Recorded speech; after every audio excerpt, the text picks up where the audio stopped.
Can you imagine if I called in? Can you imagine if Matt Dillon had me call in? How much shit he would lose?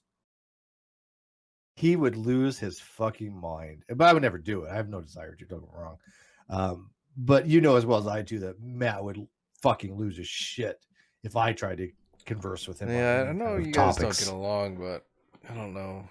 No, seriously, dude, I got no problem with the guy. I'm not even fucking fronting. I got no problem with Matt Dillon or Aaron.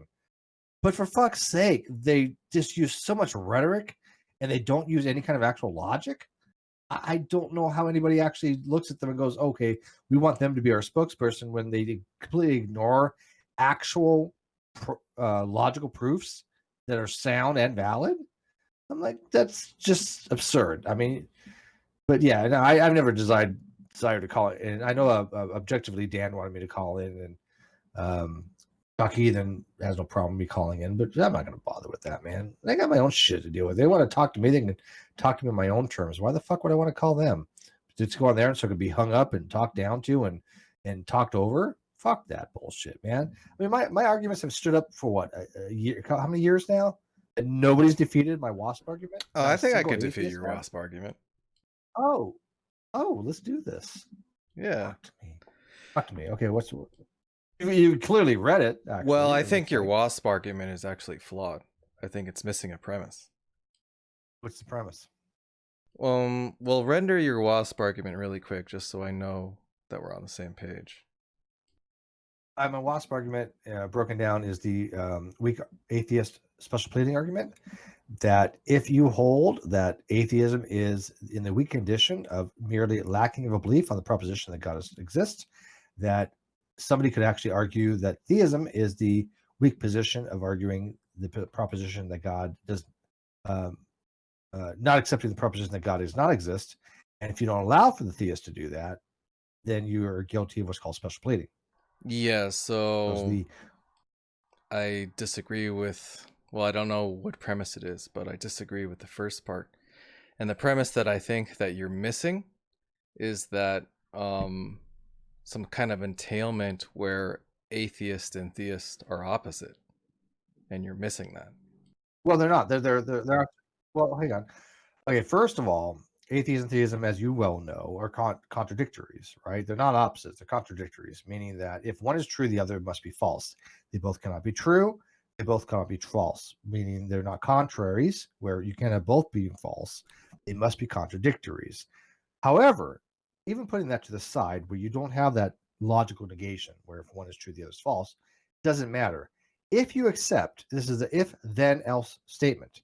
If you accept weak atheism as atheism, meaning that you accept the non-belief that God exists, as opposed to the belief that God does not exist, the theist can come in and do the exact same thing and say, well, if atheism is the non-belief rather than the belief God does not exist, then theism is the non-belief that God does not exist rather than the belief that God does exist. But you can only derive logically. You can only derive that if the person that you're rendering this argument to accepts that they're opposites. No, it makes no difference. This is a straight logical argument. It has nothing to do with semantics or what they accept. Well, what is special pleading? Special pleading is when you have an argument that is fallacious because you are excluding something without justification, correct? Yeah. So if you argue... that's good enough, I guess. I mean, okay, I know what you mean. If you argue that atheism is a lack of belief that God exists, then you have to accept a theist that says, okay, theism is now the argument that, or the position that I do not believe that God does not exist. It's just, you have to allow one for the other, or else that is, by definition, special pleading. Right. Because you're excluding. Look, what I'm trying to tell you is that's only derived if the person accepts that atheist and theist, or atheist and however you want to word it, right? The opposite. You want to appeal to the other end of the spectrum. And that only works if they're going to say that it's an entailment, that they're opposite meanings. And I can give you an example. Why is there entailment? No, because otherwise there is no entailment, right? If they say here. Well, It's not an entailment. I don't think you're using that correctly, because entailment is if you accept one thing, that it must imply something else by direct right. So if you inference. accept that atheist and theist are opposites, then because of an entailment, you're able to derive, well, then this is special pleading, right? And then if you're a theist, then this is entailed, right? There are Yeah, entailments. so you don't have to accept their opposites. That's the whole point by the argument. Well, then if you If don't accept that they're opposites, then you can't derive any of that other stuff, though. But you can derive that as special pleading because you're allowing one and not the other, Nope. which is by definition special pleading. Nope. So, okay, so would you agree, Tom, would you agree that simple atheism is the belief that God does not exist? Well, I mean, instead of like going through that, I can just like render my own like counterexample. I think that'd be easier. Well, why would you need to, though? I mean, if we're going to be talking about my WASP argument, my WASP argument is if normatively, and I mean that is not as not, but I mean that as basically what you normally find if you're reading the material. I'm not trying to be a prescriptivist here, but if you, as you know, read the material, atheism is generally held to be the belief that God does not exist. Now, if you don't accept that, that's fine. It's not irrelevant to my argument. But if you accept that, if you want the weak case to be considered to be atheism, which means the do not believe God does not exist, then you must allow the weak case of theism, which is the do not believe that God does not exist, to be theism. Else you Only are if you guilty of accept special that they're pleading. opposites. It has nothing to do with opposites. It is if you accept It one, does. you And must allow I for can the show other. you. I can show Why you, is there an right? opposite? What do you mean? What do you mean by logic? What do you mean by opposite? You mean logical opposites? Right, What do you mean by you logically can only opposites? appeal to the other spectrum and derive the entailment if your interlocutor is going to accept that those two words are opposites. Otherwise, you can't entail and you can't make any Where's the opposite? Where's the atheist, opposites? Opposite, atheist and theist. but those are logical. Okay, those are generally contradictories, right? A logical opposite would be A or not A. Those are Um, logical opposites. well, basically, you want to just appeal to. I mean, if you want to call it logical contradictory, it doesn't change anything because they have to Well, accept it does that. because well, they don't, because contradictories exist where you have a situation where you have two things where both cannot be true, both cannot be false. If one is true, the other must be false, and vice versa. Right, I agree. Right, but the thing is that we're dealing with words, and there's nothing that says that words have some kind of like intrinsic meaning or something. And I totally agree with you. right, But so here's the thing: I if can you illustrate this really. I've been trying to. So I have an example in mind, right? So let's say instead of atheist and theist, let's use credible. The word credible, right? Meaning that you, Steve McRae, are a credible person, right? In that context, meaning that you're believable, right? I can trust you, right? So if I want to say something about Steve McRae is credible, and you want to apply the form of your argument in the WASP form, right? Now, your argument is only going to mean anything if there's an entailment, if we can appeal to the other end of the spectrum, right? But no, just because, in the case of atheist, A is put in front of theist doesn't mean necessarily that that is the opposite end of the spectrum, and therefore we can derive some kind of entailment. For example, right? I say Steve is credible, right? And if I say that Steve's not credible, or let's just say we go to the other end of the spectrum, right? And we use the word incredible, right? Now, instead of A in front of atheist, I'm putting in, which is basically a prefix with the same meaning, right? And it's not going to work out the same because incredible has a completely different meaning that is not the other end of the spectrum as credible. And so therefore, your WASP argument is only going to work if your interlocutor accepts that those are opposite meanings. All right, there's all right. There's so many things wrong with that. I don't know where to begin. First of all, the A in front of atheist, as you well know, Tom, is the not negate. It says a negation. It's not without, right? So the A is considered to be the negation of the proposition of theism. Generally speaking, again, this is the Greek. What's called the Greek um, primitive, right? The Greek alpha primitive. So the Greek alpha primitive means negation of the proposition. And so if you have the proposition of God exists, the negation of that is God does not exist, that's irrelevant to my WASP argument. I don't know why you're bringing that up. The WASP argument merely states, that's it. This is the only thing it states, that if you allow the not BP to be the case for atheism rather than B not P, then you must allow not P not, Yeah, but not what B if I not think P. that atheists means chair? Well, hang on, let me finish, because it's not a semantic argument. It doesn't It matter what you think is. the words. Hang on, no, it's not. This is a It logic only argument. works? No, Well, it hang on, is. let me finish. I'll let you finish. It is a logical argument. If you allow not B P to represent atheism instead of not B, B not P, then you must allow not B not P to represent theism instead of B P. Right? Because BP it would be believes God exists, right? Assuming the proposition is God exists, BP would be you believe the proposition. Is that correct? Yeah, but you're just assuming that your interlocutor accepts that atheist. Irrelevant. No, it is relevant. It's irrelevant. Because there's nothing.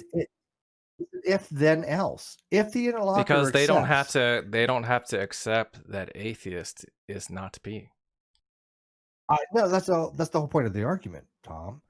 If the interlocutor accepts that, I mean, you're right, but here's the point of the argument. Yeah, if the yeah. interlocutor, So in order to defeat your argument, I just have to say, no, I don't think that means P, or not P. Well, yeah, That's it. and that's perfectly fine, but that's not a feeder of the argument. No, the it feeder is. no, because it's if you don't accept it, you're not part of the argument. You've now like accused yourself in the argument. If you accept, right? This is if then else, right? So if you don't follow the if, right, you but don't this get is anywhere. But, right. but you're not a lack theist. So you can all you have to do is not accept that premise. Oh, that's how any argument is, right? If you don't accept, even in modus ponens, if you don't accept the initial premise, you don't go anywhere, right? If the moon is made of green cheese, I'm a moose. Yeah, but it's not some sort of like exotic, sort of unacceptance of the premise. I mean, Tom, the whole argument on WASP is merely because you find these lack of belief atheists who say atheism is merely a lack of belief, and this is the argument against them. If you don't accept that, then sure, there's no argument to be had. The whole point of the WASP argument. Yeah, I mean, all they have to say is that I don't think atheism means that. I just think it's a lack of belief, and that's it. Well, there is no special pleading. That's absolutely fine. I got no issue with that. That's not what the argument's tailored for, right? Those are the people that are going, okay, yeah, I don't accept it, therefore there's no problem here. They're not going to fall under special. Now, if you add the premise, it's not a defeater.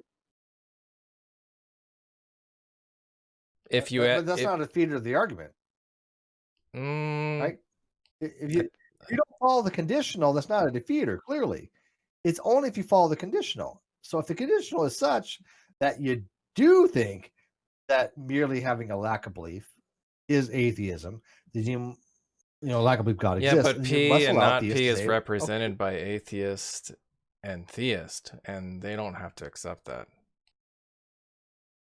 Well, then that's fine, but then there's no argument to be had. My argument only applies for those who believe. Well, you're creating an argument that's not really, reflective of what someone's saying when you're trying to defeat what they're saying with an argument that's not really doing it.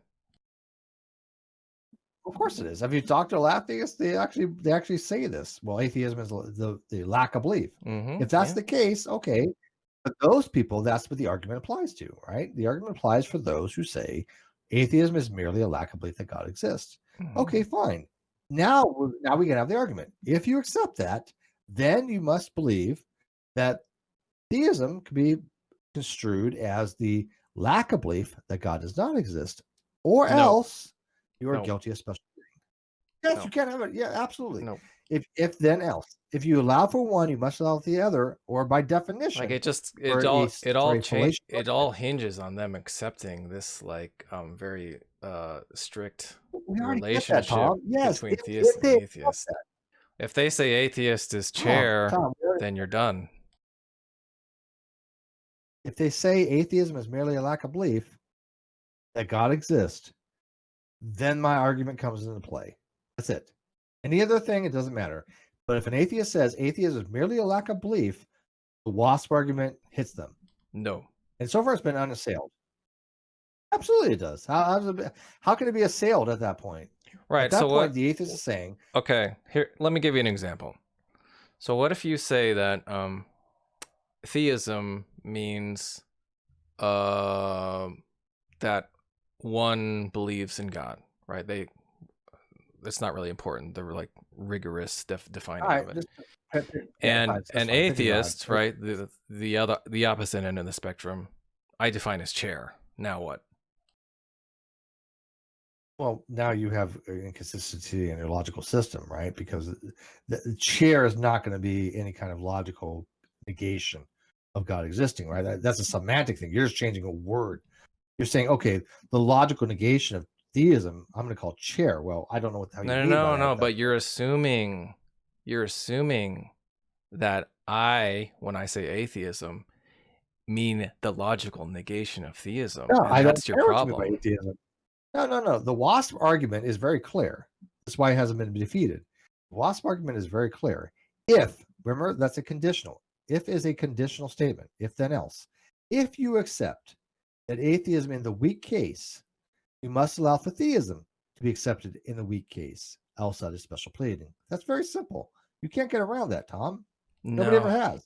Yes. If weak case, because they atheism, have to weak, accept that they must accept that atheism is the opposite of theism. no, they do not. That's why Yep. it's an if then conditional. There's no metaphysical necessity here. Must implies a alleic modality of necessity. When you say must, that means a metaphysical necessity.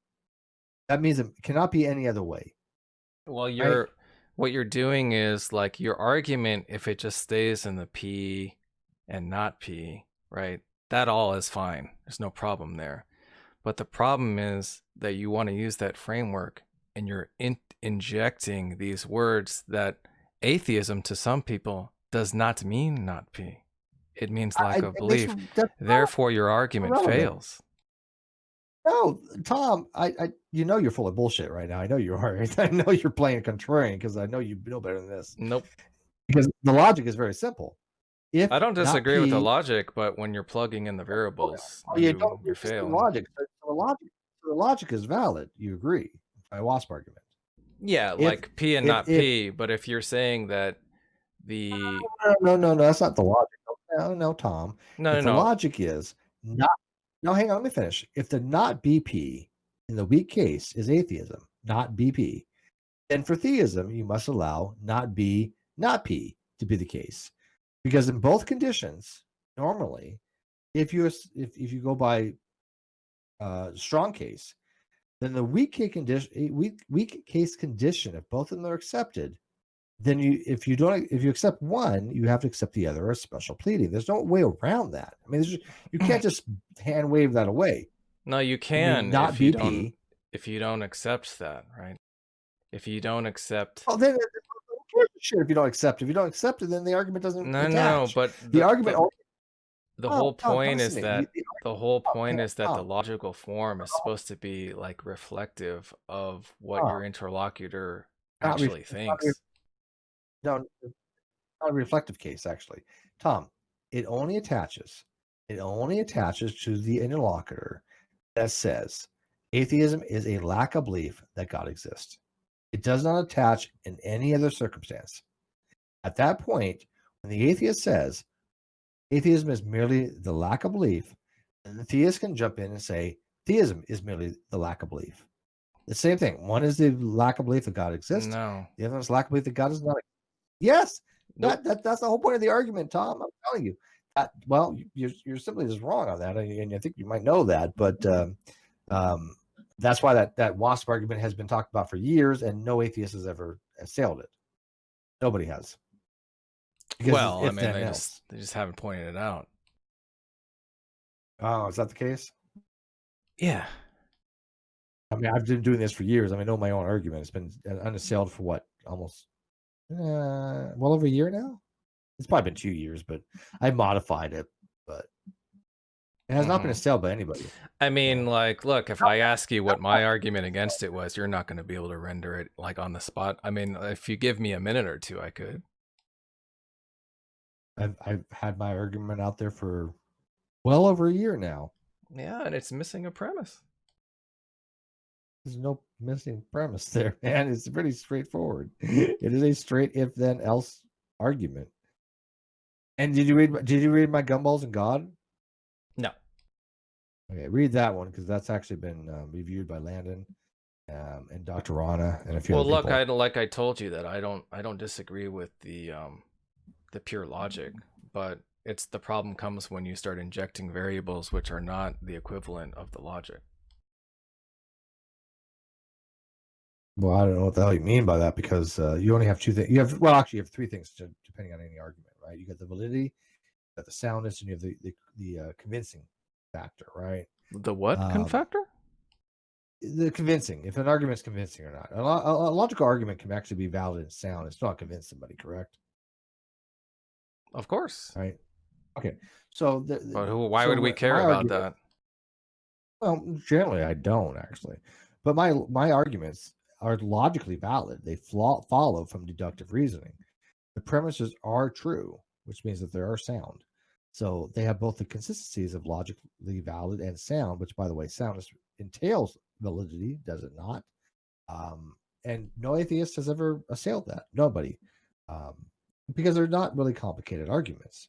They're basically, if you accept these conditions, then this must follow by deductive reasoning. You're saying, well, I assail your argument because I don't accept the initial conditions. Okay, then my argument has nothing to do with that then. My argument only attaches when you accept the initial conditions. That's it. Right, but you think that someone who defines atheism as a lack of belief accepts your conditions and they don't. No. My argument is only if the interlocutor accepts the initial conditions that atheism is a lack of belief, and then they turn around and they say theism is not a lack of belief. Theism is the belief that God exists. Right, and that's where the special pleading supposedly comes in. That's when the special, exactly. See, now you get it exactly. Well, that's what the special. Look, I understand. I mean, I just I want to just. No, you got it. No, you do have it. You got it now. Yeah, you do got it now. It's not complicated. It's not complicated. It's actually something that for you. For you, it's not. For you, it's not complicated. Look, I'm just saying that it's just. Dude, I'm telling you a lot. It's an argument that has been rendered many, many times without some sort of like moniker to it or something like that. You know, I mean, it's quite. I think I formalized it better than most. Yeah, I think so. I mean, I don't know of people who have formalized it other than you, but I'm just saying that it's not. It's very intuitive, right? It's very intuitive. I think so, but you have an advantage, Tom. You've been around the block. You've heard all the arguments. You go against. I mean, look, Darwin's deity, you both and I agree that he will go after the most fundamental white belt on the planet, right? Well, I mean, he'll go after, like, I don't think he'll go after a varied range of prey.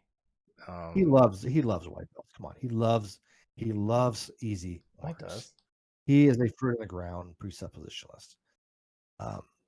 So these kind of arguments will work on some atheists at a very, very low level, right? They don't understand the nuances. You get it because you've been around the block. This is not a complicated argument, but you have to admit it is logically valid given the conditions, if the conditions are true, right? Right. I mean, yeah, the form is valid. Like I said, it's just the problem is when you just try to relate it to theism and atheism. And that's perfectly fine, but here's the problem that I see. I got people telling me, "Oh, your argument is invalid." I'm like, "Why is it invalid? There's a proper. You can follow the inference." But they're like, "Oh, well, it's just wordplay." Well, no, it's not. Well, it depends on how you present it. Because if you present it in just the pure logical form, yeah, it's fine. But I think that when you render it with the variables plugged in with atheism and theism, I don't think it's still representative of the same argument. That doesn't change anything. The logic is Well, logic. When you instantiate, when you instantiate, I mean, if you look at you've read my blog. If you look at my primers for logic, if you instantiate a group, right, with phi or rho or whatever you want to use as the group for the sigma, group for the logical group, right? I don't know how else to put it. When you have a rho or a phi, that means that you have a group of propositions rather than just one. And so, I don't know if did you read my paper? Well, no, I haven't read any literature, you, but I mean, I'm just not, saying that the people that are coming to you as your interlocutor, right, that define atheism as a lack of belief, they don't follow all it means the is form of your argument. all that means is if they accept that atheism is a lack of belief that God does not exist, they must, by rationality, accept that theism is the belief, or it's the lack of belief that God does not exist, or else But that is special pleading. But any charge of special pleading is pretty much like completely impotent when it comes to words. It makes no difference. The fact if they exclude something without proper justification, that is special pleading. And by the way, I was trying to think of the modal argument that I don't know if you listened to Alex Malpass and William McRae do a debate on countable affinities. I spent 3 days writing my blog on that. Oh my God, was it fucking ridiculous, dude? I mean, I 3 think days. that let me give you an example. I think I could get you to like follow on like a parody argument, right? Like, so if I just say, do you accept that, so and so is position, whatever proposition is credible? And then you say, I don't have a position on that, and we just use incredible, right? It's just not going to work out. No, because look at the strict logical. You would be guilty by your own lights of special pleading. No, Tom, look at the actual logic. Look at the logic. Forget the semantics, right? The logic Well, would be look, I this. already told Hang you on. that I agree with the logic. It's the fact that you You want think to get that like when you out? plug There's in these logic. variables that it's like the same thing, and it's not. Sure it is. If not BP is atheism, then not B, not P can be theism. Would you agree? If you're allowed for not No. not BP, then you're guilty of special pleading because you don't have a justified No, reason as to why. because words you're can mean allowed for it. anything, Steve. That's just nonsense, Tom.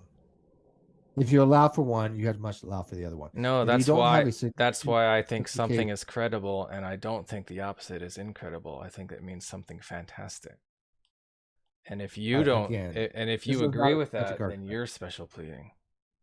No, you're making literally a semantic argument that makes no sense. The logical argument behind the WASP argument is very I could simple. plug it into your. That's what It you're is, doing when you plug in it is, theism and it is atheism. based upon logic, not So semantics. if you say in the case of incredible that that's just a semantic No, argument, then you're saying that your own argument with theism and atheism is just a semantic argument. no, you are again misrepresenting the WASP argument. The WASP argument is a logical argument, not a semantic one. If not BP is atheism, then not B, not P can be theism. That is logic, not semantics. There's Right. no other So thing. if we There's just no use the definition. same form of the argument and we switch instead of theism and atheism, credible and incredible, what happens, Steve? You can instantiate with anything you want. The logic stays the same. If you allow one, you must allow the other. You're If guilty you of allow the weak, guilty of special pleading Tom, then, right? Tom, if you allow the weak case to be the normative, in either case, right? If you allow the weak logical case to be the normative for one, then you have to allow the weak normative case, the negation, or that special pleading. It doesn't matter what words you stick in there. If the normative for one is the does not believe, right? And this is dosastic, right? We're talking about dosastic atheism here, which is the belief that God does not exist. When dosastic atheism versus dosastic theism, if you do not accept one, be the case, like God does not exist, then logically, not BP, would be the logical notation for atheism. If you accept that, then the logical notation for theism must be, or can at least I won't say that must. I will say at least can be, if somebody wants to argue it, not B, not P. And if you don't allow them to do that, if you don't allow them that way of arguing, that is special pleading by definition, because you're allowing one in the Yeah, I don't know. You're not getting it. I just, mean, look, we can just the incredible analogy is pretty easy to understand, right? So, like, if you think I don't think it matters proposition A is credible, if you reject that, and then you presumably think it's incredible, if you don't accept that incredible means that it's not believable, which is not the meaning that people use it for, then you're special pleading. Meaning involves semantics. Forget the meaning, forget semantics. Give me the logical notation for that. Just gonna be basically the same thing. Which is? What you said is fine, and what I said with if atheism, not B, theism. P is one, then not B, not P must be the other. That's, again, it doesn't matter what you put in there. But anyways, it's irrelevant. Anyways, people are probably bored. What the hell are people doing up at fucking 3 o'clock in the morning Pacific time? Hey man, I'm not bored. It's fine. No, people are enjoying this. Come on, Steve. No, they're not. Hey, look. It's okay, Steve. You're special pleading. It's fine. Everyone does it. No, everybody does special pleading. Tom says everybody does special pleading. Don't you want a special plead too? You get special plead, and you get a special pleading. Well, anyways, my WASP argument is unassailed. It's been assailed for years. I just assailed it. You should get Tom on your channel and you've been assailed. Make some content. I would love to go on my channel. He would beg me to go on my channel. Well, I wouldn't beg you, but I would probably assail your argument on your channel if you wanted. Yeah, well, that's not going to happen. But what would you want to come on one of my channels for? I got, because we get non sequitur back. What would you want to discuss if I brought non sequitur back? By the way, I have a couple of good guests lined up. You want to? Well, I shouldn't tell you. Did I tell you? I mean, yeah, this is tell us. Yeah, this is your big baby argument. If somebody says that there's a problem with it, I mean, why wouldn't you want to talk about that? Because you already told me what you thought was a problem with it, and you just went out to lunch. Yeah, that's what you think. Well, yeah, this is my argument. Of course, I think that, and you just assail it by any means because the logic is sound, valid. If one, the logic being valid is one thing, but what you want to do is relate it to theism and atheism. You can relate it to anything you want. It doesn't matter. If the logical notation for one is not BP, then the logical notation for the other must be not B, not P. If not, that is special pleading. Period. That's it. Doesn't matter what you stick in there. You can substantiate with anything you want. Well, I'd like to take it up with you again. I mean, it's fine. You may want to reread it again because I don't know if you really got a handle on it, but all good. I mean, I do have a handle on it. It's just that like rendering it in very specific ways, like I don't have that off the top of my head. But I mean, it's something that probably most people in this room have rendered half a dozen times or more without even knowing. I don't think anybody in this room probably read my WASP argument. I'd be very surprised, to be honest with you. Well, I said rendered, like some kind of form of it. It doesn't doesn't necessitate reading your particular formalization. Well, has anybody here rendered my WASP argument? Yeah, I have. Who? I have. As you, because you think that you have, but you didn't. But other than that, anybody else? Nope. No, I did. You said I did. You said, yeah, you got it. Yeah, that happened tonight. Yeah, you kind of got the gist of it, yes. But I'm not asking about you. I'm talking about other people. Look, the claim is just that like people have rendered it in some form, like without even knowing or hearing about WASP, right? I don't know if they have. I don't know if they have, to be honest with you. I've watched a lot of shit, and I don't. It's I very mean, common. I remember. Very common. No, they don't. They talk about the weak theism, but they don't really go as far as to say it is a special pleading argument. They don't really finalize it that way. I think it was T Jump and what was his name? Travis or Dr. Trent. Dr. Trent something. He was in a discussion with T Jump. I mean, it's just usually going to take the form of something like, do you affirm that theism is true? No, you don't affirm that. Then you're an atheist. Do you affirm that atheism is true? No, I don't affirm that. Therefore, you must be a theist, right? And theist. that's the pill that they don't want. It sounds weird, right? Right. They want to be right. That's the whole idea. That's something that's pointed out many times. Yeah, but if you don't allow one, then if you allow one, not the other, that's where the special pleading comes in, right? Well, that's where we disagree. Which is fine. You're allowed to. By the way, what do you think of the election? By the way, so like just one last time. So the analogy would be: do you accept that this person is credible? No. Well, then you think that they're incredible, right? Do you accept that the person's incredible? No. Well, then you mean that they're credible. Yeah, that's incredible. Incredible means beyond credible, not under credible, right? Superheroes are incredible. Well, credible means incredible is not. Well, credible in today's meanings is going to mean something like fantastic or amazing. Incredible means beyond credible, right?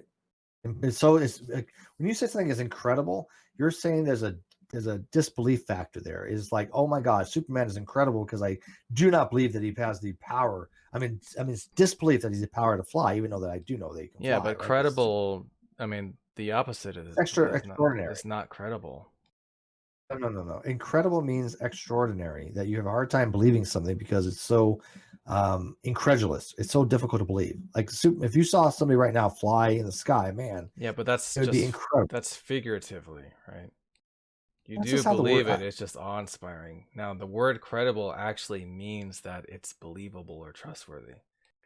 Like not credible means that they're not. You're thinking uncredible, Tom. Not. I think you're thinking uncredible. Yeah, uncredible would be. Yeah, I would put it more uncredible, not incredible. Exactly. Well, uncredible would be something like, for example, if I say, let's say I'm a hardcore atheist, right? And you say, look, the virgin birth, and I say, no, that's incredible, because it's not. I cannot believe it. I cannot believe that virgin birth occurred, right? I cannot believe that Jesus came from a the virgin point is mother. That's incredible. The point is that in the meaning of the word incredible is a commonly used example of a word that has changed meaning, right? Oh, God. It used to be. Stop. Have you ever heard of the Incredible Edible Egg? The Incredible Spider-Man? Come on. It was the Amazing Spider-Man. Whoever spoke up about incredible, it really just means like extraordinary. It doesn't mean it's the opposite of credible is uncredible. Well, if you accept that, then I can have atheist mean lack of belief, and I'm not special pleading. I don't know what I mean by that, but whoever I don't think you are. Damon is exactly right. The opposite of credible is uncredible. Being credible is the ability to believe. Uncredible is the inability to be believed. Right now, is. Yeah. That's how we understand these words. You look. I mean, you can play semantic games till you want to fucking fart, out your eyebrows. I don't care. I don't play these semantic games. When we're talking, when we're disputing words and meanings, a semantic element is going to be unavoidable. No, I don't involve myself in semantic arguments. I think they're useless. I think they're completely nonsensical. You can sit there and try to twist things that you want. I go by the normative usages that are used in academia And other than that, I don't give a shit. If you want to sit in a group of 1,000 people, 2,000, 10,000 people, and change a word meaning to something stipulative to your group, God bless you. Go ahead. It doesn't change how it's used in academia, right? And Demont is exactly right. If you want to use these words as typically used as you'd find in literature, credible would mean the ability to be believed. The opposite, uncredible, would be the inability to be believed. That's how it's generally used. If you want to use it, well, then way, why does all these criticisms come outside of literature then? What do you mean? Like, these discussions are not part of literature. You know, these YouTube videos about the definition of atheism are not literature. I don't give a fuck about the definition of atheism. I've never argued the definition of atheism in my life. That's always been Dave Brody's and Alex, Aaron Ron and Matt Dillahunty. Those guys argue the definitions. I don't give a fuck about the definition of atheism. I never have. Never once made I've never made a video ever saying, "Oh, this is the definition of atheism you must use." Ever, not one. They have. My argument has been telling them, "No, you can't do that. That's silly. That's prescriptivism, and that's not how any of this works." I don't go around telling people you have to use a word a certain way. I'm the opposite. I don't know about that. So what exactly is your WASP argument about that? Do you just want to read it? Maybe easier, maybe? Sure. It's just basically that if you don't accept theism and you want to call that an atheist, then you're committed to saying, if I don't accept atheism, then I'm going to be committed to being a theist. No, you're not committed. You're not committed. That is an entailment. No, that's just wrong. Can you give me some permissions here? Because I can't put it in the debate room. Let's see. So I'm just go to general chat. Do you have an issue with atheists defining atheism as a lack of belief versus an actual positive claim? Well, I do, but that's a separate argument. The WASP argument touches upon that. I think there's baggage involved in that because I don't think it's ever helpful to define something in the negative sense. Now, there are utility arguments to be had, but other than a utility argument, if you define something in the negative sense, then the WASP argument shows the problem with that. Because if you define atheism in the negative sense, you can define atheism in the negative sense, or that is special pleading. That is the WASP argument. Yeah, how's that not what I just said, though, basically?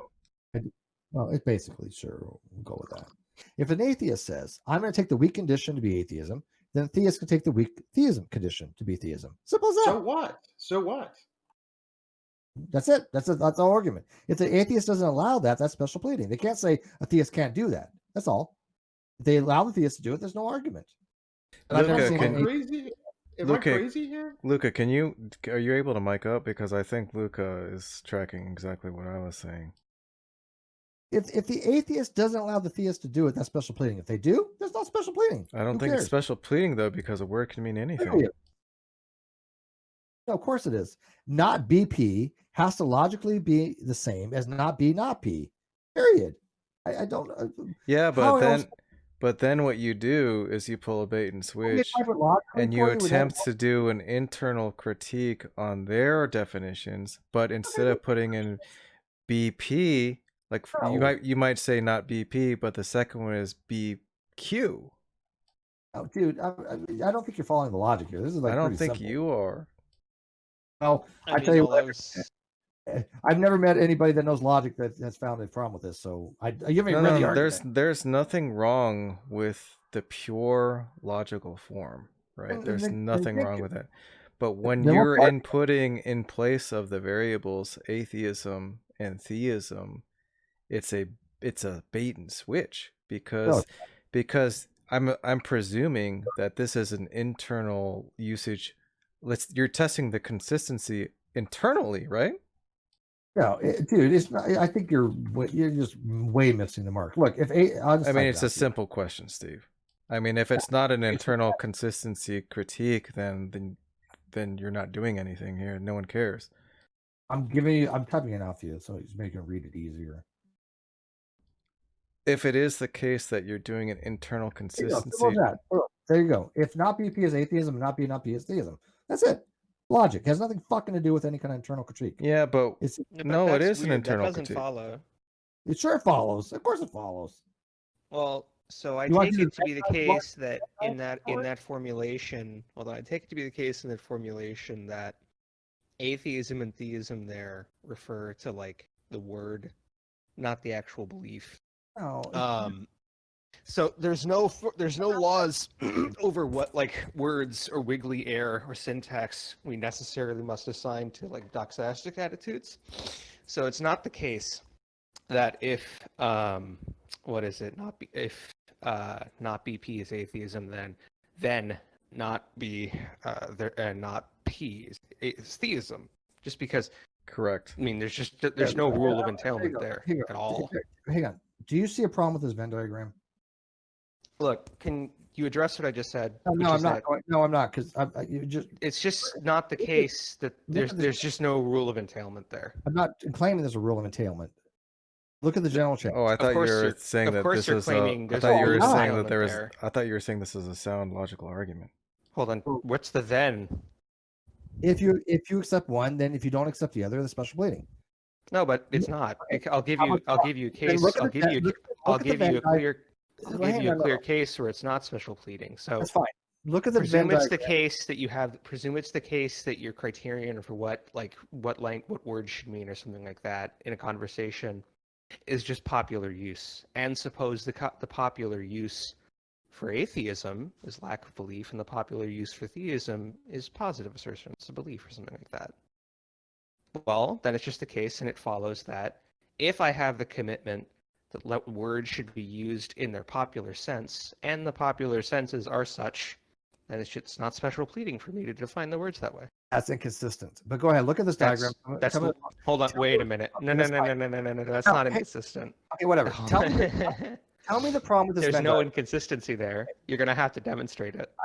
Look, I don't know how many times it has to be said. The logic fine. in its bare form is fine, Fine. but the problem Fine. is when you try to like cross the logic, over quote unquote, in to. its bare form Great. is not Look fine. at the Venn diagram. Can you show me even the Venn diagram where it's wrong, please?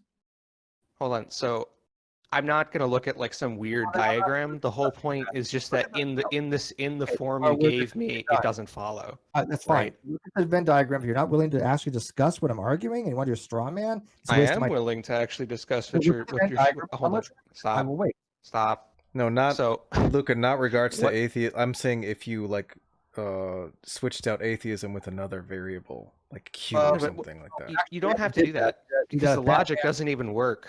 Because in the sentence, if not B, if not BP is atheism, then not B and not P is theism. I mean That's not. that's there's not. no rule of inference by which that follows. That's logically incorrect. But you totally. That's not a logical inference there because your logic was wrong. It's not a logical inference. Then why did you say then? Look at the What diagram. kind of inference is it? Look at the diagram and tell me what's wrong with it, and then I'll continue.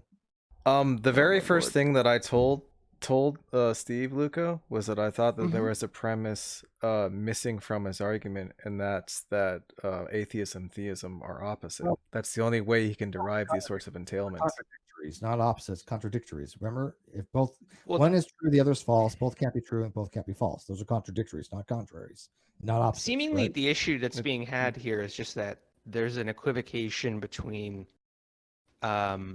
atheism as like a belief or a position or something like that, and atheism as a word.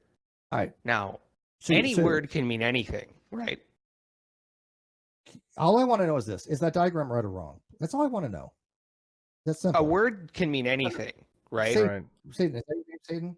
Like Tell wiggly me- air can literally be used to make as a sign for anything. Great. Right. I understand that. Words don't have intrinsic meanings. Is this diagram right or wrong? Please tell me. Okay, so then if words don't have intrinsic I'm meanings, gonna then what be you just done with posted you. doesn't Don't ask me follow. questions. I'm not willing to play these bullshit games. Look at my diagram. Just tell me if it's right or wrong. That's all I'm asking you. Simple as that.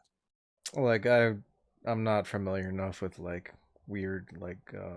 I mean, the issue just is something like I'll wait. I'm raising an objection to what you're saying, and instead of I don't know what I'm saying. answering Look the at the diagram. instead of answering the objection, you're just posting like an esoteric diagram at me and expecting me to like look at it in the conversation, which it's perfectly possible that there's a problem here. See, And I guarantee you that if this accurately represents your position, I'll be able to find a problem with it if I look at it.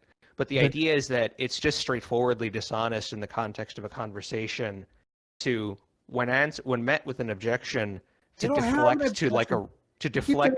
I do have an objection, which is that what you posted straightforwardly doesn't follow. All right.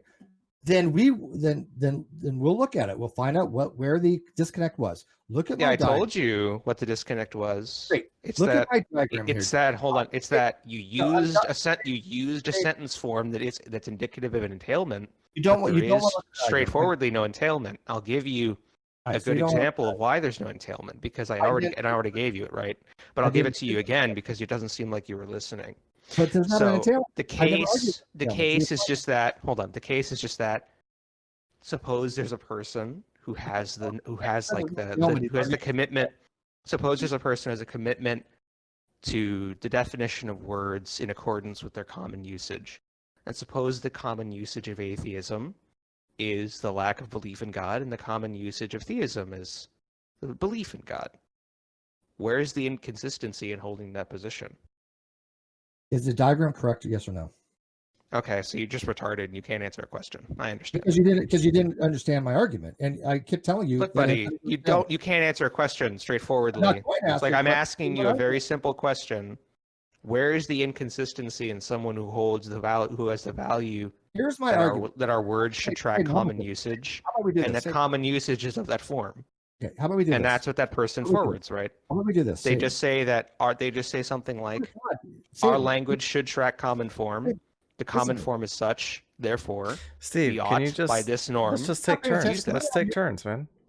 I take turns. Here's my first turn. Satan, start from 0. Forget everything I've said because you came in late in the conversation, so you may misconstrue me. So there may not be a principle of charity there. Look at my diagram. Tell me where the diagram goes wrong, please. That's all I want to know.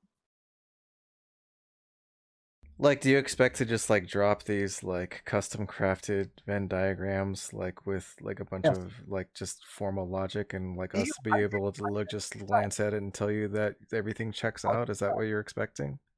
No, take your time. I'm in no rush. Yeah, well, I think an easier course would just to be answer Satan's question. I will go to the bathroom. Satan can look at this and tell me what's wrong with it. Yeah, but there you go. So I'm going to go to the bathroom. He can have plenty of time to review this diagram. This is my argument right here. So if he thinks I misconstrued it or my wording was off, whatever, give me principle of charity. Look at my diagram here. Look at the diagram here. I don't understand this. I'm sorry. By the way, this diagram has been vetted by one of the world's greatest mathematicians in the world, and you know this. Me? So if this diagram is wrong, I don't know that, but I'll just take your word for it. You know Landon helped me with this. He did the legend for it. I don't even know who Landon is. But I'll just take your word for it. I just like I don't have anything invested in this. I believe you. You don't know who Landon is? The only Landon I know here is named a Rooster, and he has a real penchant for Dairy Queen Blizzards. That's the only Landon I know. I'm sorry. He's about pseudo? Headless chicken? No, it's a different guy. Look, I'll just take your word for it. Okay, no, like I'm telling you, like the name drops. So I don't care. I'll just believe you. You know, it's like it's been vetted by a mathematician. I believe you. So I accept that. Awesome. Okay, so there's my argument. I'll post it once again, and I'll be back in a few minutes. If Satan can tell me what's wrong with this argument, then we'll go from there. Very simple. Okay. Anyways, Satan. So I don't know if were you here when I was talking to Steve? How long ago? It's been going for about an hour and a half. But anyways, the most recent. Woke up like 30 minutes ago. It's basically I'm having the same issues as you, but right now it's that presumably he's trying to see if the person who defines atheism as lack of belief has consistency, right? And presumably an internal consistency. He, however, didn't even want to answer that question, which is, I don't know why he wouldn't answer that question, right? So the logical formulation, like, I think I'm willing to like say it's okay. It's like if everything is, if the atheist accepts everything, then like, yeah, I think they'd be committed to some sort of special pleading, right? But number one, that's only if they establish a relationship, they accept a certain relationship between two words. And two words can just have any two meanings, right? So that's all you have to do is just reject that, and the argument's done, right? And then secondly, if this is in fact an internal consistency check, then when he goes, if BP is held as theism, then not B, not P, right? And he's going to try to make some sort of entailment out of that. I've never used the word entailment. Did I ever use the word entailment once? Well, arguments are designed to make no, entailments. That's not really the case. Then, why the fuck did you write then there if there's no entailment? Entailment implies that something must follow if it is the case that one is true. Then you're going to have to. That's not true. If you're saying that your argument has not about deductive, not for inductive. Look, if you're saying that your argument has no entailment, then you're just giving up on the soundness of your argument, which I thought that you thought it was sound. No, because entailment means that if you believe one, you must believe the other. I'm not saying you must believe the other, because obviously you don't have to believe the other, but if you don't, you're guilty of special pleading. Entailment means it must follow. So if you believe X doesn't mean. No, hang on. If you believe so there X, is an entailment then, yeah. If you don't accept it then it's an entailment, then you're special pleading. This is a condition for rationality, not a condition for entailment. You can confuse the two. If to be rational, this is the case. It's not a condition of entailment. If you believe, do you know what an existential import is, Tom? No. Okay. Does anybody else know what? Look, when you say entailment and you said that it just means something must follow, I accept that. Hang on. Do you know what, Satan, do you know what existential import means? No, but I don't think anything turns on this. Okay, so existential import is when you have an entailment that it is by necessity to be rational. If you believe something, you must believe something else. But if I say, I believe all horses have 4 legs, it implies by entailment and by existential import that I believe horses exist, right? That means, because if I believe one, by existential import, it means I must hold the other. Hold on, wait. That's not true, though. What are you talking about? What is true? It's called existential import. That's exactly. No. If I believe that unicorns have horns, I necessarily believe in unicorns. If you believe that unicorns exist that have horns, right? Well, unicorns don't. That's just a tautology, though. There's no import there. That's just saying if you believe that unicorns exist, then you believe that unicorns exist. What's interesting about that? And actually, it's called an existential fallacy. Right, an existential fallacy is when you hold that unicorns. If I say unicorns have horns, that is an existential fallacy because now I'm saying that I am saying that they exist really because they have horns, which is not necessarily the case. Right? That's not the same thing, epistemologically speaking. As I take fallacies to be a property, but an argument, and that's a statement, not an argument. So I don't see it could be fallacious. So you don't know the difference between existential import and existential fallacy, then? Look, buddy, the idea is just that fallacies are properties of arguments, not of statements. Do you know the difference between an existential fallacy and an existential import? It's a yes or no question. Do you take a fallacy to be a property of a statement? Okay, so you don't. All right, so let's go back to my argument with the whole Venn diagram. Are you just like straightforwardly incapable of answering a simple question? Well, because you're sitting there bullshitting me, telling me that I don't know what the fuck I'm in fact, you're the one bullshitting because you can't answer a simple question. Because I'm you giving keep you a counterexample. I've given you a counterexample to your case. Great. Right? Show me the. You haven't addressed the counterexample. Further, not only have you not addressed the counterexample, you're constantly trying to engage in dishonesty. Like talking, deflecting, dodging, etc. Steve, I mean, just answer some questions, and he'll try to answer some questions, and then we can continue talking. As soon as he tells me, okay, great. How about this, Tom? As soon as he tells me what's wrong with this diagram, go for it, Satan. What's wrong with this diagram? Please tell me. No, but the idea is that I raise the objection first. I'm not interested in your objection to anything else other than this diagram. What's wrong? Oh, so you actually do agree with what I just said, which is that you don't answer objections. I'm just telling you. Can you show me what's wrong with this diagram, please? So you don't answer any kinds of objections. Can you show me what's wrong? Okay, so you cannot show me with this diagram? You're just deflecting, buddy. Okay, so this diagram is my argument. You haven't seemed to be any kind of whatever nothing to be against this diagram. Therefore, I don't see your objection. When Do you take diagrams to be arguments? Do you not agree? Do you agree? Do you think an illustrative diagram is an argument? Is it wrong? Is it right? I don't think that pixels can have the property of truth or falsity. You can't tell me this is right or wrong. So what the hell am I having a discussion with you for? I don't think anything turns on it. And further, I'm not going to engage with someone seriously on a topic when they've been demonstrated numerous times to be either incapable or unwilling of answering incredibly simple questions, right? So I'm not going to waste my time on dog shit that you produce when you're just demonstrably dishonest on a topic, right? Well, the question is to you, is this right or wrong? And you haven't been able to answer that, and you're telling me I'm dishonest. Well, further, I can show you like deductively that pixels can't be right or wrong. So surely what you're asking is the argument contained within their right or wrong? But then I'm just going to say, I'm just gonna say that it's not interesting. It's not interesting. You called it an argument yourself, buddy.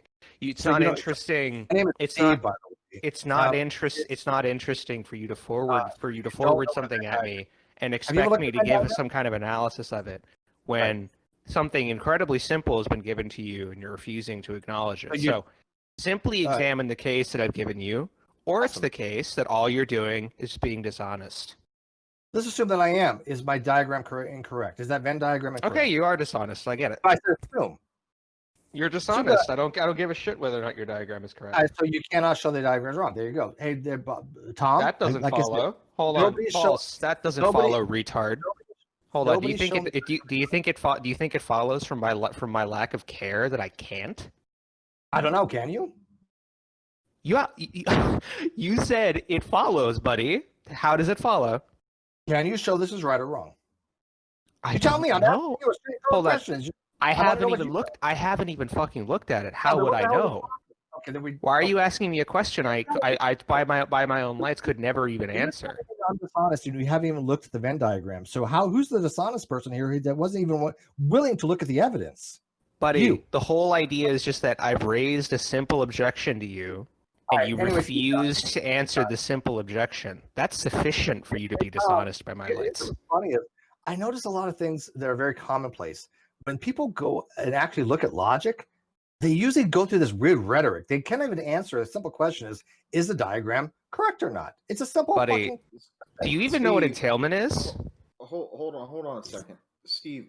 Does he not know who he's dealing with? Does he think? Hold on. Look, no, seriously, does he not know? Are you? I'm not trying to talk with this guy, but look, he is under the faulty impression that he's dealing with a pawn, not a king. Yeah. Say that you don't. I'm under the faulty impression that I'm talking to a person who answers questions. Steve, are you aware that not many people are familiar with Venn diagrams? If they're talking about logic, they should be, for the most part. I mean, that's Boolean. You're not talking. So it may be the case that they're just people here that. It may be the case that there are just people in here that are not familiar with Venn diagrams. That's fine. Now, there's one of two routes. There's Jesus Christ. There are one of two routes that you can take here. Okay, if you're honestly interested in forwarding your argument so that people understand it, you can do one of two things. You can either explain it a different way, or you could just put the Venn diagram away and have a conversation. But what it seems like, and I've noticed this throughout the course of the conversation tonight, what you typically do is when someone brings a point up to you, rather than answering the question, you tend to use language that not many people would be familiar with, or you try to ask them a question such as like, are you familiar with this concept, or X concept, or Y concept? And typically that's done in conversations where people are not really interested in the truth of the matter, but rather getting someone in a gotcha. So obviously, no one is going to look at your Venn diagram, probably because not very many people are familiar with them. So if you're interested in forwarding the conversation, I would say forget about the Venn diagram, okay? And have the conversation, answer questions, take turns. It's as simple as that. Can I have my rebuttal now? Mhm. Yeah, sure. My Venn diagram is very intrinsic to my arguments. If somebody doesn't have the capacity to understand what the Venn diagram says, the logic, the didactic logic that is being used there, they're not equipped to evaluate the conversation on a college It level. doesn't follow from being a Hold Hey, I'm not talking to you right hold now. on. They can't. Hold on, yeah, Satan, hold I'm on, not talking Yeah, right hold let me- on, Satan, hold on. But you know that you know who I am, and you know the quality of philosophers that I deal with, right? Okay, enough You of the know the name. act- No, come on, let's just stick to I'm the. not name dropping, but Declan, The status quos are just gay. if somebody is not going to have a conversation with me on the level that I'm dealing with for this particular argument, for this Venn diagram, then what use do I have for them? I've dealt with these people for how long? Years, right? I mean, I have no use for a white belt like Satan here, who has no idea what the fuck he's talking about. That not yet. He has no idea what the hell this diagram even shows because he wouldn't even look at it. He doesn't know the difference between a didactic or evidential atheism, to say the least. He doesn't know the difference between not BP or not be not P. He doesn't know the difference between a negation raising and a logical entailment would be. And he's asking me these questions that I don't know what the fuck he's asking when you know that I do. Okay, all right. Let me respond to that. I'm going to be if you're disrespected an argument that's vetted by PhDs when he doesn't have a fucking any understanding what a simple logical entailment actually really is, because there's not an didactic. All right, we got it. Okay, look. That's my case. Thank you. So what I'm getting from you is that you're at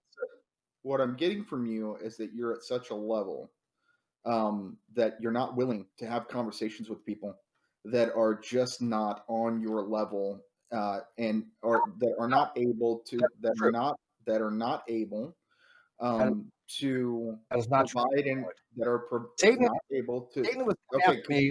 Okay, so one of two things is going to happen in this conversation. Okay, number one, if you're willing to have a conversation with someone, one thing you don't do is you don't bird dog someone, which is what you're doing. Okay, I let you speak.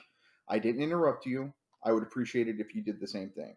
Number two, what I'm getting from you is that you have scoured the landscape and have interacted with many people and have been provided data sets and use these data sets that are esoteric, that not many people are engaged with. And you yourself just said, why would you be interested in engaging with people who are not familiar with the tools that you use typically with your highbrow fucking way of engaging? If that's the case, then what we should expect to see is you not engaging anymore, right? Since people here typically are not that familiar with Venn diagrams. So we should not be seeing you engaging here, right? Is that what I'm getting from you? My counterpoint to you, Declan. My counterpoint is this. He has no onus to engage me on this. He was saying the question. I'm answering it. He has no onus to engage me on this. If he's not capable of engaging on the level, all he has to do is tell me that. But he was trying to engage on a level he's not competent to engage at. Okay, I mean, look, Satan's smarter than me philosophically, but you'll engage me, right? So, I mean, are you special pleading? Irrelevant. I'm answering Declan's question, right? He asked me a question. I'm going to ask him very sincerely. Okay. Declan, can I speak afterwards when I have a turn? Sure. If I'm going to provide an argument that is a logically consistent argument using didactic logic, which actually on my webpage where you go to, and you know that I use modalities, I use Lake logic, and I use classical logic, and I also use some epistemic logic.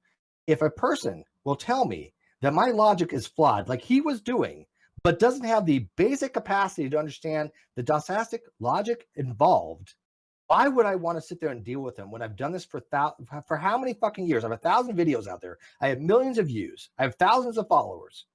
Why the fuck would I want to waste my time with somebody who has the audacity to sit there and tell me that my didactic logic is wrong when they didn't have the fucking decency to go look at my Venn diagram to begin with, which was vetted again by Landon Kurtnow, who is a 8-time mathematical world record holder. He had 8 name. And also Dr. Fuzz prestigious names. We got it. Okay. So why? So Declan, my question to you, then you can turn you over the mic like pal talk. You know my time is valuable. Why would I want to waste it with somebody who's Satan, who didn't have the fucking decency to go look at my argument and my Venn diagram to begin with? This is very easy because as someone interested in philosophy, if you're interested in the true spirit of philosophy, you should also be involved and be interested in being a good teacher. And being a part of being a good teacher is appealing to not only those people who are in the high echelons of the academic community. And if you're going into someone like Tom, or going into a room somewhere like Tom and Boxes, if you are as experienced as you say you are, should be willing and able and equipped to have conversations with people that are not on a PhD level. Furthermore, if you're engaging with people that are not on a PhD level and cannot respond to them in a way that they understand, that makes you a bad teacher. Here's my rebuttal to that. If you're talking about you're talking about pedagogical viewpoint, right? First of all, I came here only to say hi. I was talking to Gus, not to have a conversation on this. Tom Unboxes brought it up. I wanted to say hi to Gus. That was it. But if you're going from a pedagogical standpoint, if I want to educate people on this, which you know, He's I have lying. thousands of He videos. wanted to say hi to me too. Yes. But if I wanted to have a discussion with this topic to teach somebody on it, I'm not going to have somebody from upstart like Satan tell me that I'm wrong on an argument that he has no experience with, that he has not even looked at. That is not how any teacher, any response. And you know, Declan, you know my background, right? You don't know what I used to teach, right?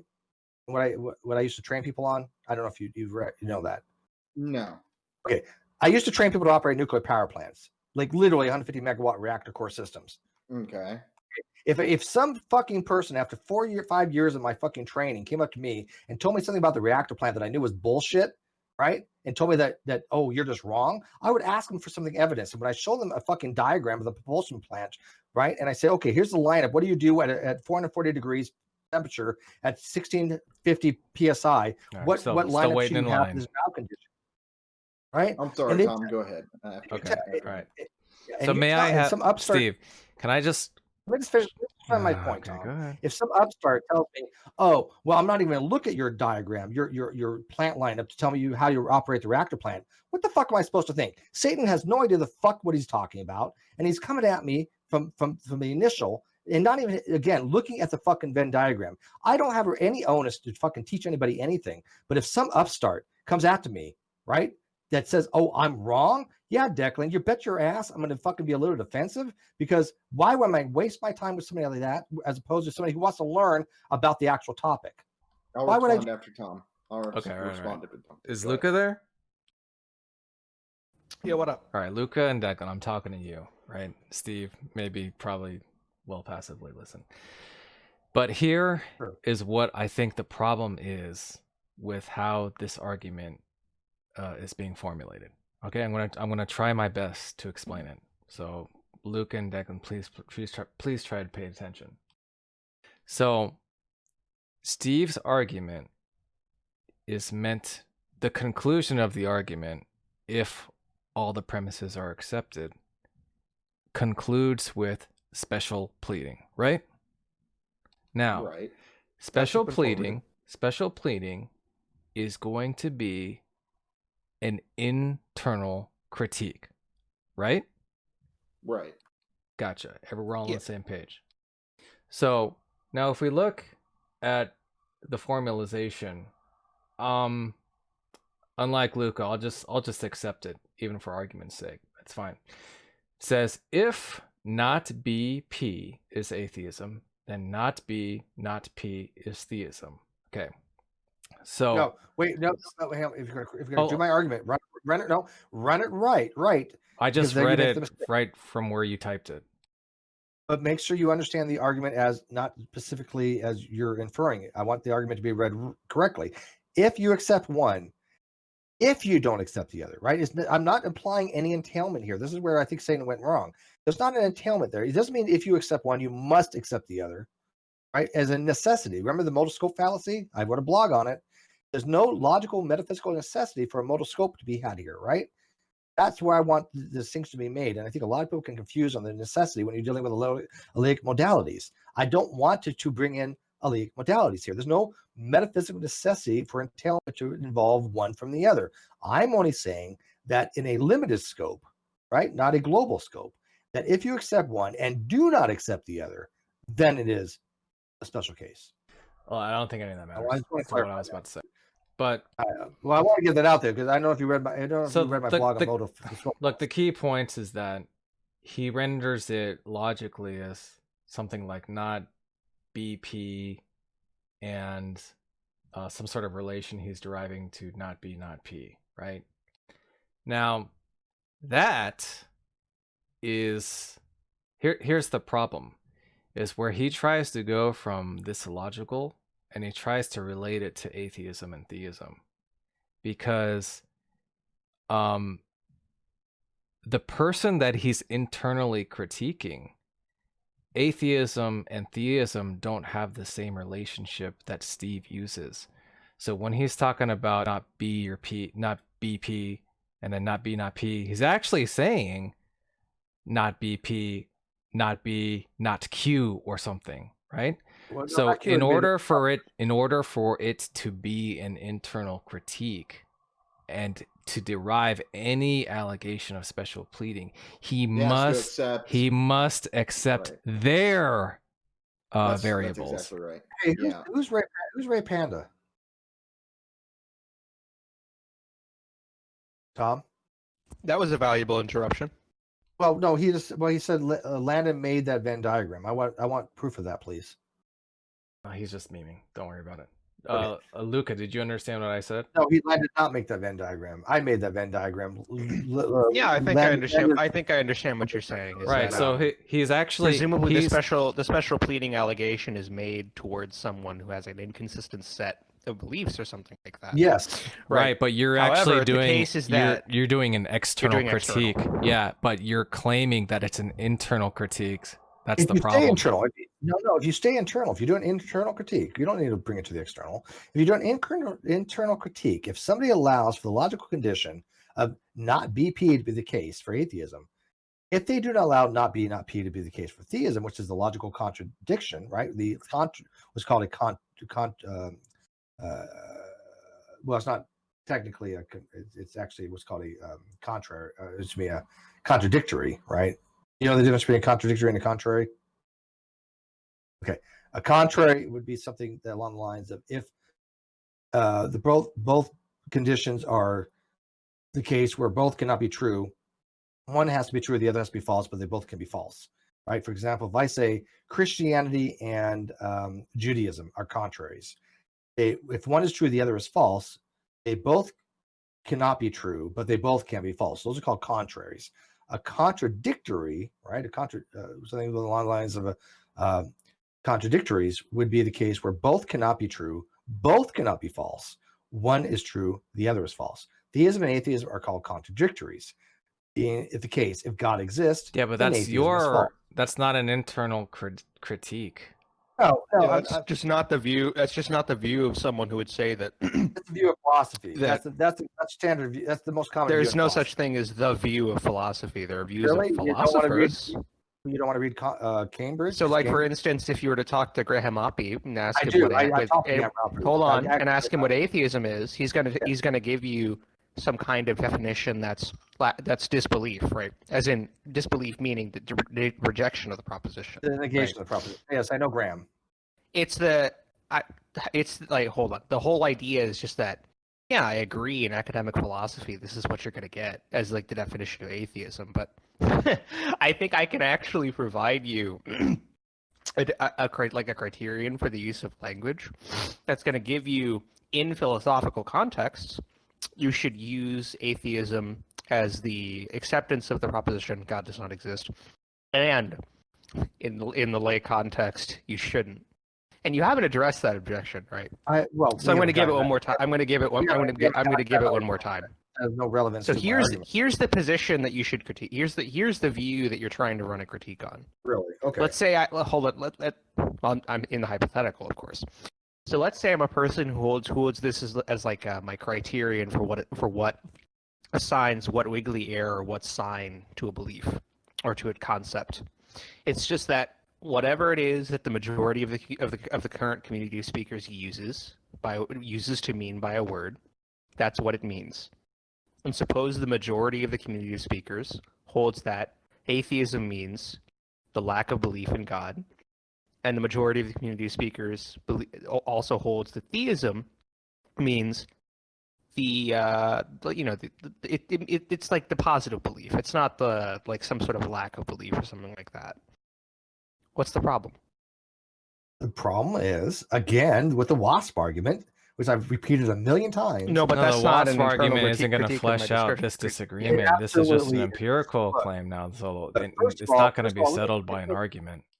Let me throw this on the table here. You know as well as I do, this lack of belief atheism is only found in a very small niche of atheist communities, like the Atheist Experience with Matt Dillahunty and Aaron Ra. Okay, those are the only people, the only general groups in America that use these types of terminologies. If you go overseas, if you go to Europe, you go to Scandinavia, What's the argument for that? because they use it for what's called a demographic plurality. They want to be able to say, okay, if you do not believe God exists, we're going to count you as an atheist, even though you may not be, because all atheists do not believe in God, but not all who do not believe in God are atheists.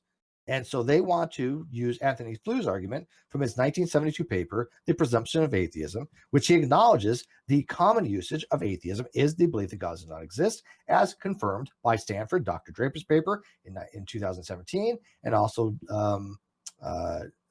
Cambridge. If you go look at their Cambridge Encyclopedia of Atheism, they also say that the standard, they call it the standard usage of atheism, is the belief that God does not exist. Oxford also says the most common use. If you look at the Oxford, Yeah, but what does this have with WASP? This is just you don't need WASP to establish like some kind of standard usage. I don't understand. So where's the WASP coming in? WASP is merely saying if you take the logical not BP for one, you must at least allow for not B, not P for the other, for the contradictory, or you're guilty of special pleading. In if you virtue do of accept what? it, because one has an A in front of it? No, A is the Greek alphabet primitive. All that means is negation, right? The Greek alphabet primitive for A in atheism represents not. So correct? then what can we derive and instead of if we use atheist and instead of theist we use is that chair? True? Tom, what? A in atheism, you do accept, represents the negation of the proposition, right? The not without, but with not. So if the proposition is God exists, then atheism, A meaning not, is the negation of that proposition, or God does not exist. Therefore, if you add the dosastic predicate to it, belief, one is believes God exists, theist, believes God does not exist. Yeah, atheist, sometimes, correct? but I mean, like that doesn't. It's not an entailment, right? So like something can be something. You keep using the word entailment. What the fuck do I keep using the word? I've never used the word entailment. Stop using that word. Arguments are made to derive entailments, right? Otherwise, I don't know what you're doing. No, not necessarily speaking, dude. No. What do you think the conclusion is? It's something that follows. Are you saying that your argument doesn't follow? An entailment is a logical necessity that must follow. For example, strong atheism. Yeah, that's what I said. Right? Listen, knowledge is a okay. Look, I don't. The point is, we're getting off track because I need to address your A. I need to address your A prefix, right? It can mean that, right? So in the case look, can I please speak, Steve? Can I please? In the case of something like decipherable, right? And then we put the prefix in front of it and say indecipherable, right? It supposedly means not decipherable, but it is not some sort. It is not some sort of like law or something. And I gave you an example of that with credible and incredible. It does. You can't derive anything just because of you put an A or some sort of prefix in front of a word. All right. So what is it again? Have you read Dr. Draper's paper, 2017 SEP in Stanford? Have you read that paper on atheism? No.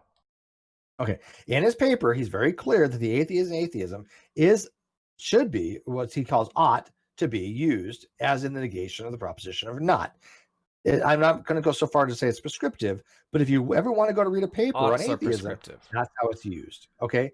So you just like biology, if you want to understand what evolution means, if you think that evolution just means change and you go read a paper on biology and you don't understand that atheism actually is understood as the change of allelic frequency in a given population of species from one generation to the next, you're going to be confused with what the paper is trying to tell you.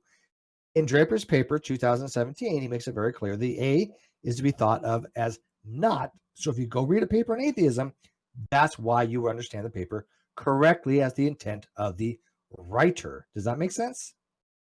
Okay. So let me tell you this. Do you agree under the justified true belief theory of knowledge that knowledge is a subset of belief? Yeah. Tom? Yes, I said yes. Hello? Okay. All right. I didn't hear you. All right. So if that's the case, when I say I know that P, there's a logical entailment there that I also believe P, correct? According to J, justify true belief. Would you agree with that? Okay. All right. That's what entailment means. There's a logical necessity that must follow, given if one is a subset of the other, such as KP would be a subset of BP.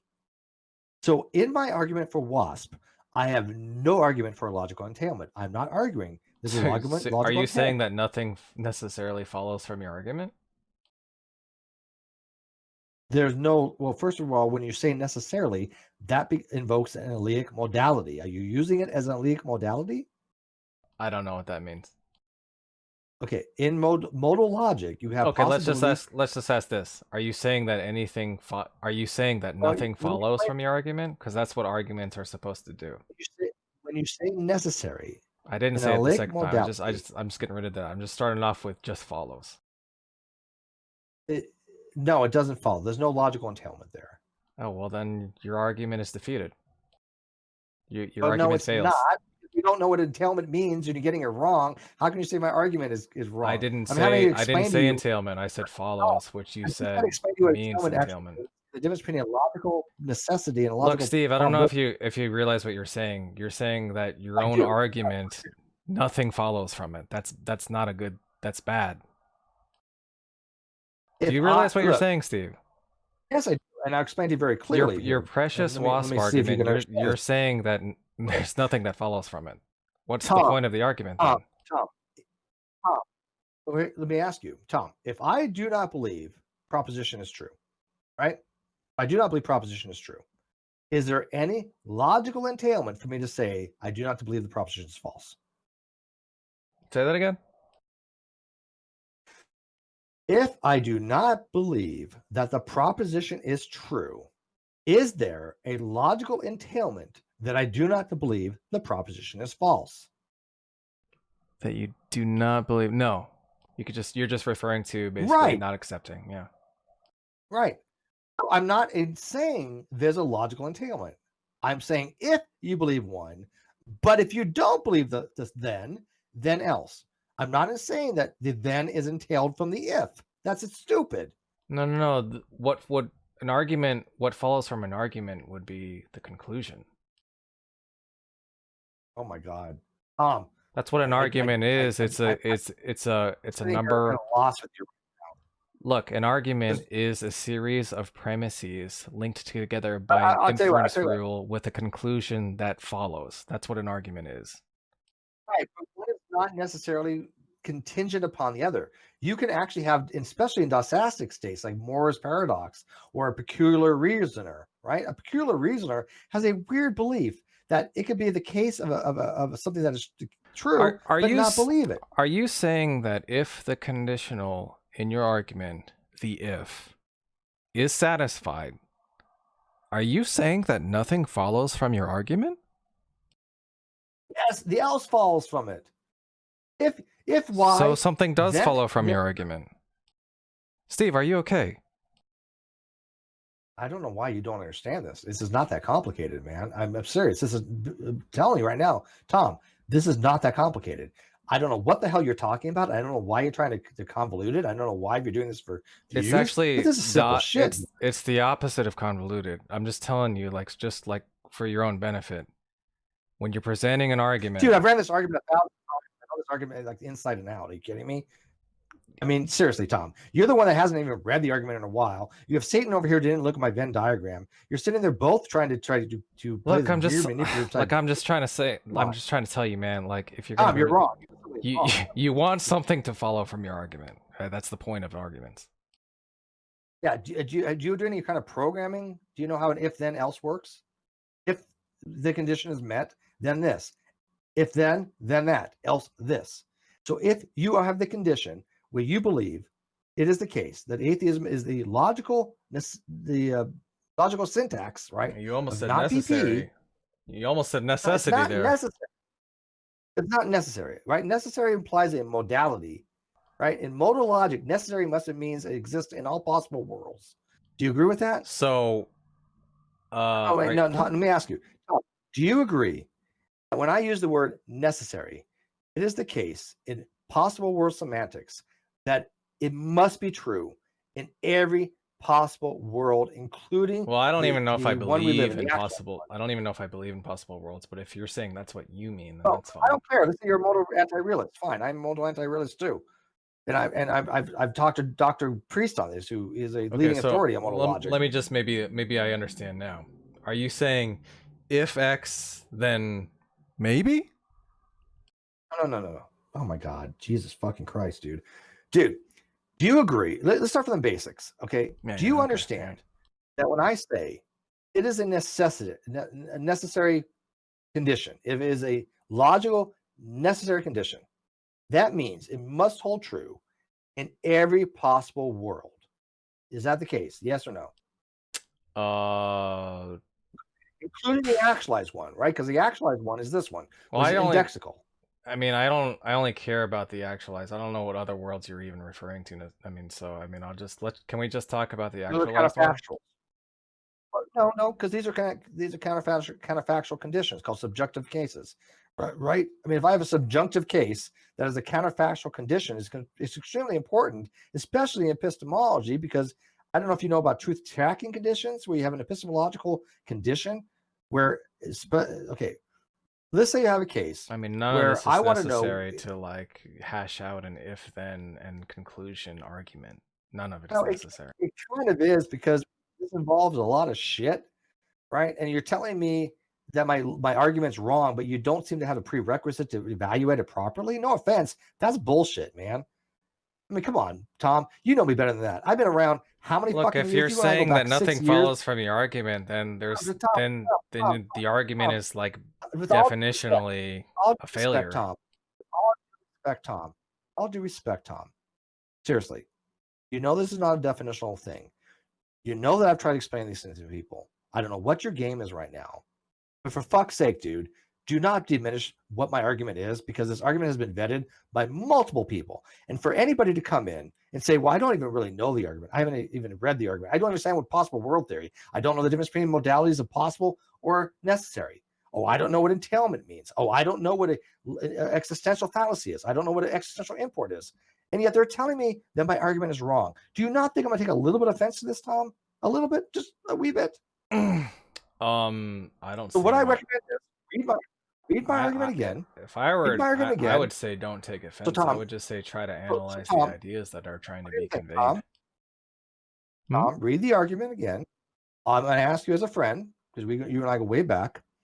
Find me somebody who understands these terms that will argue that my argument is wrong. I will bring them on my channel. I'll bring them on Non Sequitur Show. I'll bring them on a Non Sequitur Show, right? Which, as you know, as I do, is going to blow the fuck up, right? That has thousands of fucking views, millions of fucking views that channel has. I will bring them on that channel and we'll have that discussion. I give you my word on that. Is that fair? What the fuck?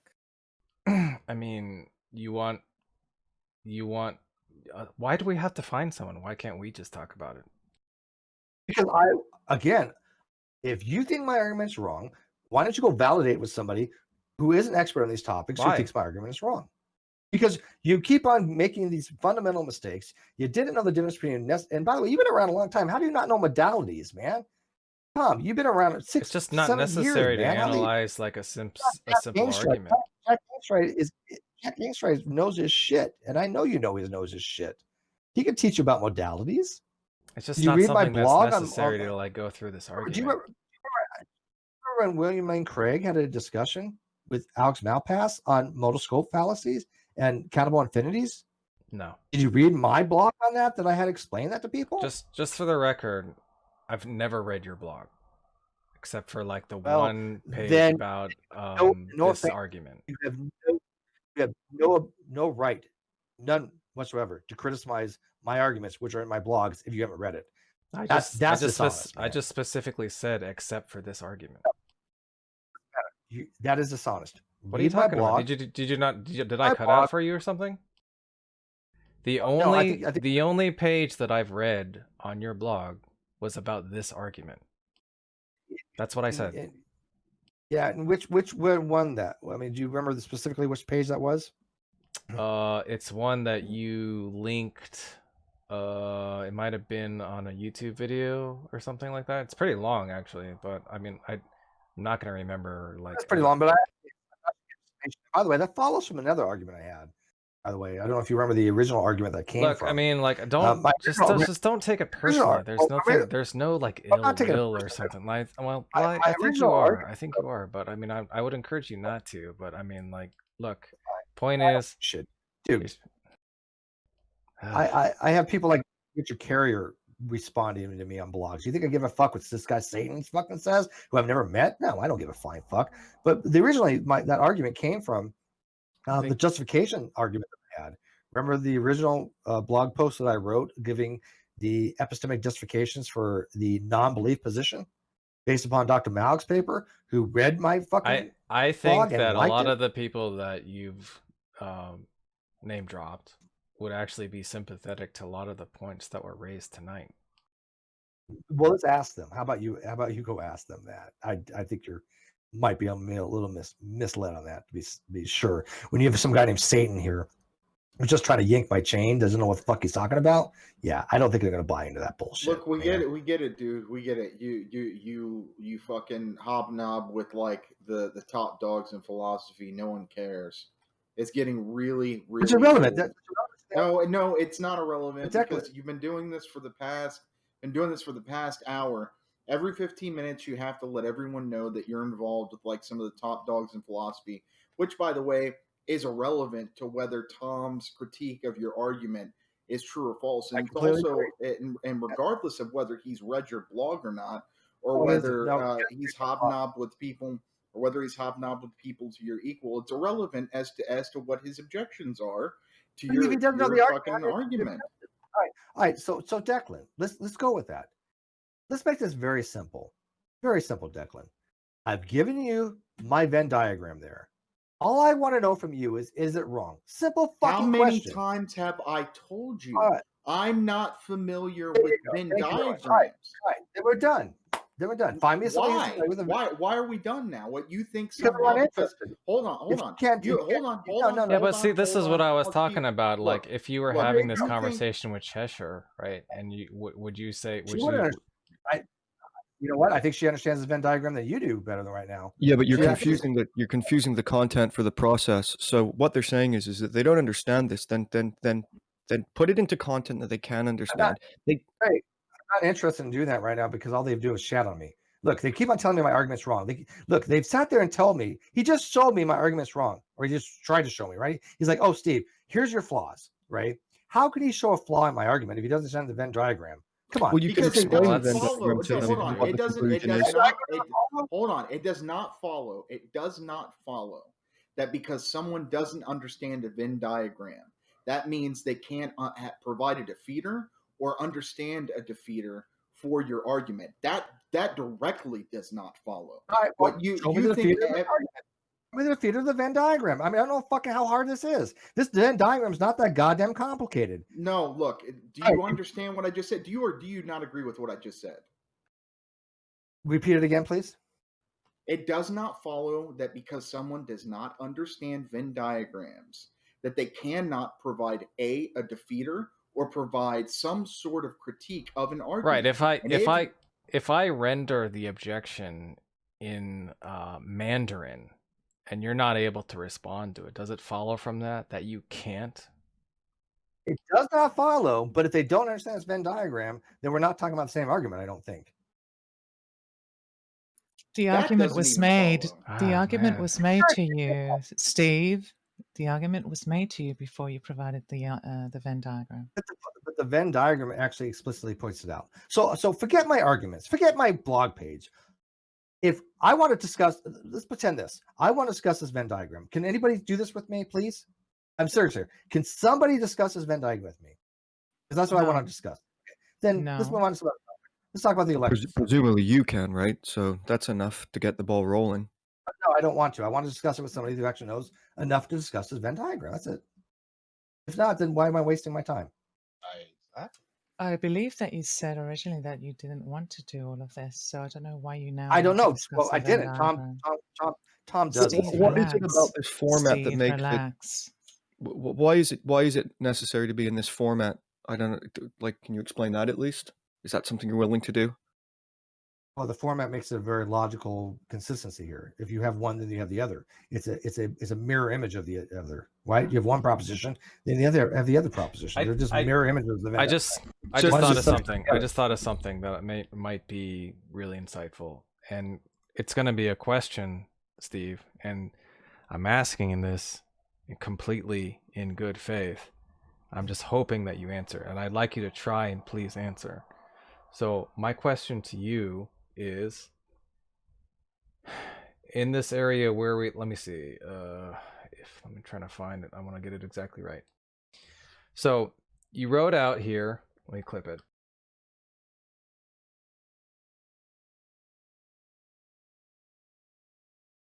This is what I'm looking at right here. Now, it says if not BP is atheism, then not B, not P is theism, else it's special pleading. Okay. Now, my question to you is, this has been rendered down to a bare bones logic, except for atheism and theism.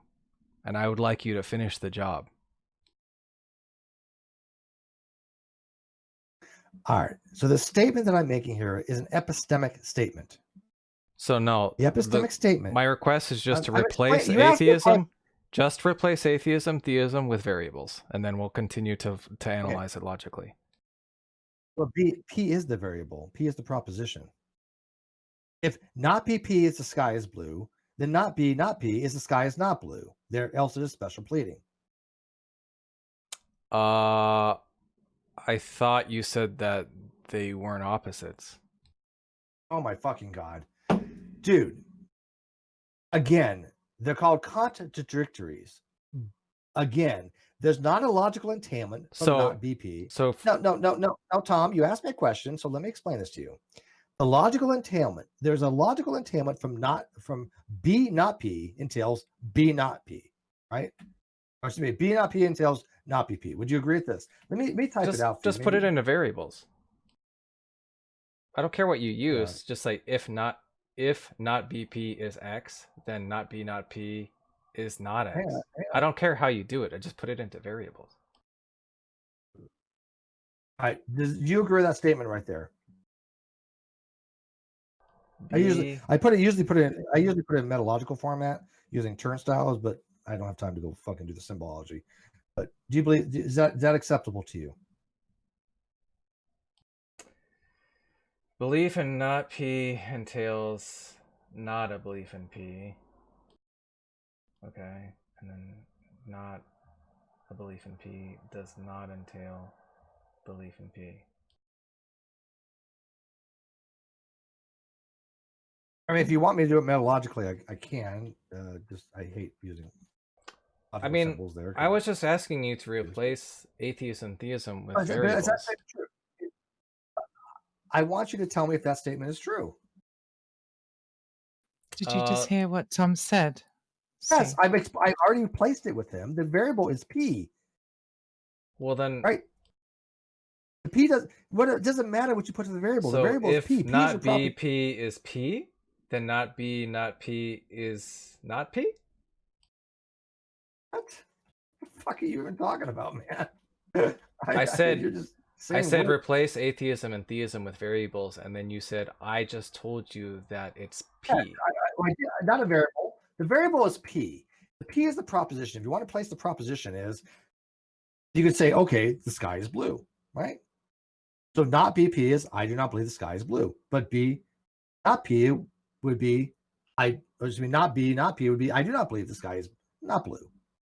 That's why one entails the other, but not necessarily the other case. Luca, do you understand what I'm asking him for? Yeah, you want a letter standing in place of atheism and another letter standing in the place of theism. Right. X and not X. Okay, cool. I don't care if you want to make contradictory. So that's fine. If not BP is X, then not B not P is not X, right? There we go. How about that? Does that make sense to you there? Is that better? Is that better formulated for you? I thought we decided on X.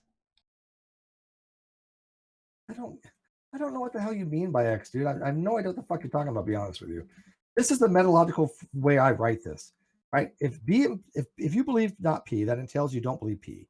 If you don't believe P, that entails you don't believe not P. That is a simple entailment. Yeah, but What's wrong with that? I'm looking. I showed you what I was looking at, and I wanted to just analyze it logically. So and that was a particular statement. So if you don't accept, right? If you don't, I'll write this out, accept this logical format.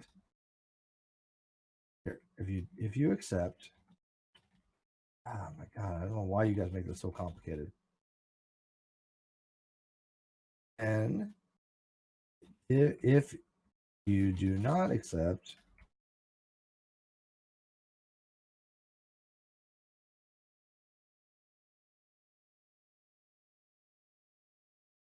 yeah, so anyways, when you're doing an internal critique of the person who defines atheism as a lack of belief, he doesn't define theism as not a lack of belief. Right. If you define atheism a lack of belief, then why can't you define theism a lack of belief? But they don't. Fucking God. Oh, Jesus Christ, dude. It's like dealing with fucking young earth creationists every so often here, man. See, the formulation, if what you're saying, if you're transposing X with not X, then the equivalent with when you actually try to render the argument would be, if not BP is X, then not B not P is Y. And I agree. Here's the problem with what you're saying, and I agree with you on that. Theism and atheism are not direct contradictories, right? Theism is not atheism, right? And I agree with you. I know what you're trying to say, because what you think is this, right? You think atheism is not theism, right? That's what you think. And you think theism none of that matters is that it's not an internal critique. Hang on. Those are not actually the case. Those are semantic distinctions. Those are called semantic substitutions. There's no logical way you can get from first principles to atheism equals not theism. That's an Aaron Ra mistake that he makes, right? So you can't think of it as atheism and not theism. What you got to think of it as, if you accept that symbol, not BP as atheism, to be logically consistent, you need to accept the symbol, not B, not P as theism. Else, that is special pleading. Very simple. Or they just think they just use the word differently. I don't give a fuck about the word uses. This is logic. People reduce these things to semantic arguments. This is what Aaron does. Aaron fucking reduces everything to a silly semantic game. Well, if you never tried to transition from pure logic, that would be fine, but you do. It's like arguing. Tom, can I ask a question? Yeah. Can I just ask a question, because I have a feeling that Steve won't come to my level. What is it that he's trying to do? Just to suggest that both being a theist and an atheist is the same thing? Can equal either it's just or? Basically, the idea is... Steve, don't explain it to me, Steve, because you already said you're not willing to come to my level. I'm really done. No, I did. Go ahead, Tom. No, Steve, don't. No, you already did. Go ahead, Tom. The idea is something like, if you want to say it in regards to the proposition God exists, if I say I lack a belief that God exists and that's an atheist, right? Then I in regards to the other direction, right? And I say, well, do you lack a belief that God doesn't not exist? Then the entailment is like, if you're going to be consistent with how you're... No. Well, this is what I'm saying. Why do you keep butchering my fucking argument? That's what I keep getting pissed off. And no, I did not tell her that. I'm happy to explain to you the fucking argument. The argument is that... No, you're not. No, you're not. Well, I'd rather not even learn it. No, I don't want to hear from you. You don't need to. But Tom, oh my God, have you read the original argument that weak theism equals weak theism? Doesn't post the whole thing. I don't understand why it doesn't do that. But you read my message text. Why doesn't it post that? It did post it. That's how it posts it. Don't spam it. Right. The point is, BB, that if I ask you, like, do you accept that God exists, and then you say no, and by your lights that is atheism, right? If I But ask you, what, Steve? you accept the proof, the logical proof that I have, that weak atheism and agnosticism and weak theism are all interchangeable, ostensibly logically. That is a logical proof, not just mere, belief. That is my logical proof. Right? That is Anyways, a proof. if I then ask you if you don't the opposite, right, and you say you don't accept that, then you're supposed to be a theist by your lights. And if you don't accept that, you're special pleading. That's the idea. But I'm asking you, do you accept that these are ostensibly logically the same thing? And I'll type it out for you in logic, or if you like, that's fine.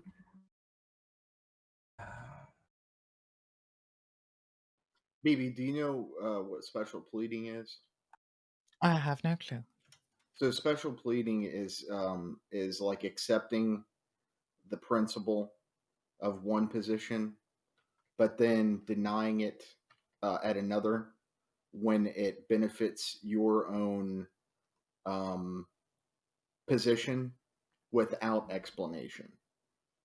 So Justification. it's done all the time in here, right? Like if I say something like I think that all people who all beings who kill people ought to go to jail, right? And then let's say I'm a theist, and someone says, "Oh, well, God kills people. Do you think he should go to jail?" And I say, "No," and then I don't give a reason. That means that I'm special pleading at that point, right? Or something like if you don't have a justification for it, obviously God wouldn't be a person, right? everything has to come from something, and then you say, well, what about God? Oh, except him. That's special pleading. No, that's not special pleading. Yes, it is. No, it's not. That's a fundamental mistake atheists make in some arguments. And I'm not an atheist. The reason why that's a fundamental mistake, Tom, if you will read answers in use of reason, Alex blogs, he talks about the argument of contingency. When theists posit God, they posit it as a metaphysical necessity, which means he cannot fail to exist in any fucking possible world. Plantinga uses the same argument for the ontological arguments that he makes. So when you're saying, well, if something comes from something else, right, that is only for contingencies. And so God is not a contingency posited by an atheist. It's not special pleading because they're not saying all things come from something else that are contingent. God is contingent, but God doesn't come from something else. Yeah, this is that just would be hashed special out pleading. on like your views. I understand why you can't just say like why can't atheists just say, oh well, there's the equivalent to something being necessary being called a butt monkey. That's what that's what's required. Doesn't that sound like clearly it's special right, pleading? Joe. Why is it not the case with God the though? analogy. But here's the thing, Joe. I understood the analogy. It really wasn't a Joe, hey, you remember when I argued the same fucking thing to Matt Slick with my right shoe or left shoe analogy? No, sorry. What the fuck have you been? No, Joe read about that on your blog. Yeah, Joe, everybody reads your blog. So, Joe, Joe, I made the same argument to Matt Slick and also to Site 10. Look, if you want to posit a metaphysical necessity, I don't have a problem with that. Because at that point, you're no longer special pleading because there's only three things by the Munchausen trilemma, which would be an infinite regress, a brute fact, or a metaphysical necessity. There's no other options. If you want to negate the infinite regress, which I think is kind of silly to just kind of by fiat put it aside, but let's say that you do and you reject infinitism, and you want to reject brute fact, which I don't because I'm a classical foundationalist, and you want to accept a metaphysical necessity, I have no issue with that from the theist. That's not the problem because all that point is they're saying, okay, everything has a cause that's contingent. God is not contingent, therefore he has no cause, no beginning.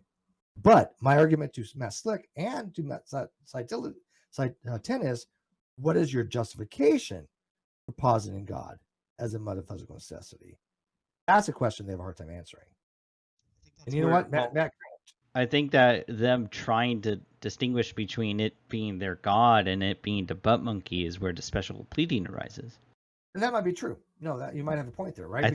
But at that point, do you not agree, Joe, that it's a semantic argument?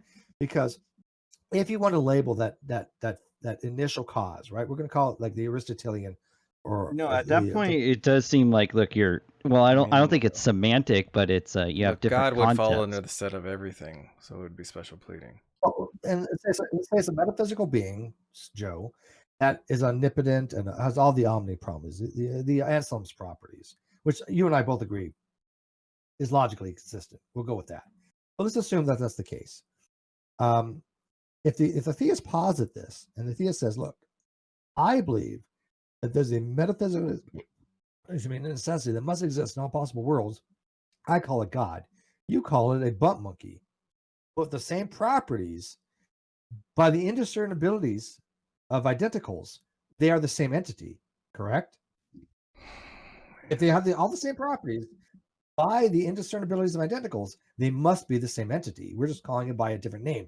That in itself is defined to be a semantic argument. Oh, by the way, I missed you, Joe. BB, did you understand the argument? Let me try one more time to render it as best I can, Steve. In my own way, not in your specific way. Right. If one lacks a belief in theism and that makes them an atheist, then lacking a belief in atheism should make them atheist. Right? Not really, but the argument is that you have to allow for it. You keep throwing this entailment that doesn't exist. You have to at least allow for it. If you say, look, get to the end of it. If you say that, look, the atheist says that atheists lack a belief, but I'm not allowing the theist to do the same thing, that's where the special pleading comes in. Does that help? Nope. That's not confusing. Joe gets it, doesn't he? Joe, Joe? Joe's deafened. I mean, I think mine is a more intuitive way of Let me hear explaining it. Tom, please. Let me just hear everything he says, please. I'd All like right, to so get to the end of it. If I lack a belief in God and that makes me an atheist, then lacking a belief in not God makes me a theist, to be consistent. That's not the argument. That's basically the argument. No, it's not. No, it's not. The argument is, if you allow for the first, you at least must allow for the second. You cannot deny the theist from doing it. That's all. It doesn't necessarily has an entailment. Just because the first is the condition doesn't mean the second has to follow. You keep on throwing that entailment in, and that's not the case. It is if you allow the atheist to say atheism is a lack of belief that God exists. Oh, I don't remember any of that wording in your argument. Well, then you need to read more into the argument. You need to read the whole thing, and you also need to read. I don't see any of that wording that you just said in any of the literature that you've posted tonight. Period. Well, that's the argument. Maybe if you want me to kind of clarify it, I can do that. But most people kind of understand that by the context, who actually understand that particular argument. Yeah, I think I make it pretty clear in the summation. Then you must allow for it. What does that even mean? Well, in the way that he wrote it, because he's written if then, in the way that a logical argument is written, then it would follow if then argument. That's why he's saying that. Well, clearly, I mean, that's why he's saying that it has to follow in the way that he's saying, because of the way that he's written the argument, because it's an if-then argument in the logical form. If you allow one, it has to follow in that progression. No, that's why it's not in the way. Well, you've put it in that way that it has to follow a logical progression. This has to happen for that to occur. It has to go 1, 2, 3. It can't just happen at the same time. That's what you're stating, Steve. I have no idea what the hell you just said, to be honest with you. It goes if B, like the way you've put your argument, the thing that Tom posted, your argument. It's an if-then argument, yes or no? If it is, if you accept one and don't accept the other, it is special pleading. Right, that's consistent with what I said. Yeah, right. Yeah, what did I just say? If you accept that a lack of if you accept a lack of belief in theism as atheism, then you must accept, by your words, you just said. Now you said must. I'm Oh just my using God, the words that must you imply- just said. You just said you must accept. Didn't you just say that? Oh, what I said was if you don't. I said if you accept one, you don't accept the other. Oh, okay, right. Okay, so yeah, right. So yeah, Right. and if you don't accept that, if someone lacks a belief in atheism, then they're a theist, right? Then you're special pleading. What BB just showed is a very small summation that I put at the very end to make it very succinct. You have to read the entire argument before, and it would help to read the proof, weak atheism, agnosticism, weak theism to get a very good understanding. These are arguments that are not isolated from each other. Okay, I mean, most people that I've read upon epistemology have at least gone from one basis to another. And so you're kind of jumping into the very tail end with none of the precursors here, and then you're like faulting me for it. I mean, give a there's very other succinct ways. I summation. mean, like, look, there's other ways to write the same thing. I mean, I don't know why you're insisting that like one way is right or something. It's just ridiculous. But I didn't argue that. Did you read my proof though? My proof, weak atheism, agnosticism, weak theism, and I use them as biconditionals. Technically, that's probably not the case, and I do apologize for that. They're really not true biconditionals, but I thought it'd be easier for the reader to understand. So I took some what's called liberty, or what's called in mathematics is also known as a oh my God, what the hell's the term? I forgot the fucking term is used. Well, I mean, if you're in the business of like you want things to be easy to understand, then I wouldn't insist that people like refer to like esoteric Venn diagrams. Oh my God, Venn diagrams you learned in 3rd grade, dude. Come on. No, look. Use that as a placeholder, okay? Use that as a variable. The idea is not everyone is going to be familiar with certain teaching tools that someone brings in the room. It just so happens that I'm 34 and it's been forever since I've looked at a fucking Venn diagram, and it's probably probably not a common thing for most people. Okay, you can't just assume you can't just assume that because it's easy for you, it's easy for everyone. What I've noticed in this conversation is that you use things like that as defilade. You use it as defilade. I can't tell you how many times. Steve. I can't tell you how many times in these conversations when someone tries to critique what you say, you come back with, "Have you ever heard of X, Y, and Z?" Or it's, "Why don't you look at this Venn diagram?" Right? And you use it. I'm not finished yet. You use it as defilade in a conversation whenever someone is getting to the core of the issue to obfuscate. All right. Well, it's not defilade. Let me tell you why. If you're going to critique my argument, do you think you should have at least understanding what baby predicate logic is? There you go again. No, I don't. I didn't ask you. I don't. So Declan, my arguments are predicated on logic. My arguments are predicated on predicate logic. Right? If you don't understand the logic, let me finish. As you said I was a defecate on it, which is bullshit. Because if you want to critique my argument, you want to critique my logic, and you're telling me you've never seen predicate logic before, what gives you the skill set to attack that argument? Let me explain it to you. What you asked was, do I think you need to be familiar with predicate logic? My answer is no. And the reason why my answer is no is this. Arguing a point has nothing to do with whether you're familiar with a certain set of logic or not. Has everything to do with whether you're able to put together a logic chain. Those are two completely different things. I don't have to be familiar with modal logic or predicate logic or symbolic logic in order to critique an argument that someone puts right forward. If like someone says like, all men are mortal, Socrates is a man, Socrates is mortal, do we really need to like understand that argumentation in the form of Venn diagram with like predicate logic in order to critique it? No, that's ridiculous. You'd have to understand what a syllogism is. Where you have to understand no, you would not. That is not true. We can speak about that in a different way, Steve. No, that's not so true. now you're just appealing to a level of understanding, which is the level that like you can So here's the thing, Declan. You saw what I posted above, right? The proof, weak atheism, agnosticism. Can you see that link, Declan? What is it in general? Yes, sir. Give me a second. Let me look at it. Okay. Because it has the Venn diagram. That's the Venn diagram I used for that proof. I'm not seeing a link from you. Is it in general? Oh, I see it.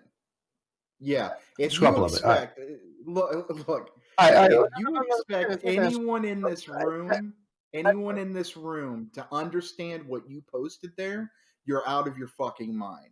Well, then I You apologize. are out of your fucking mind.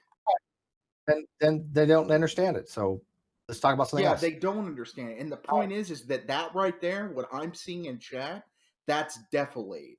All right, That's so all that is. so how is it defilade when I'm not trying to protect Because it's anything? not necessary to discuss that in terms of predicate I'm logic. not defending my position because you haven't offended my position. You haven't assaulted my defense. If you don't know what the argument is, you haven't assaulted it. How can I defecate it?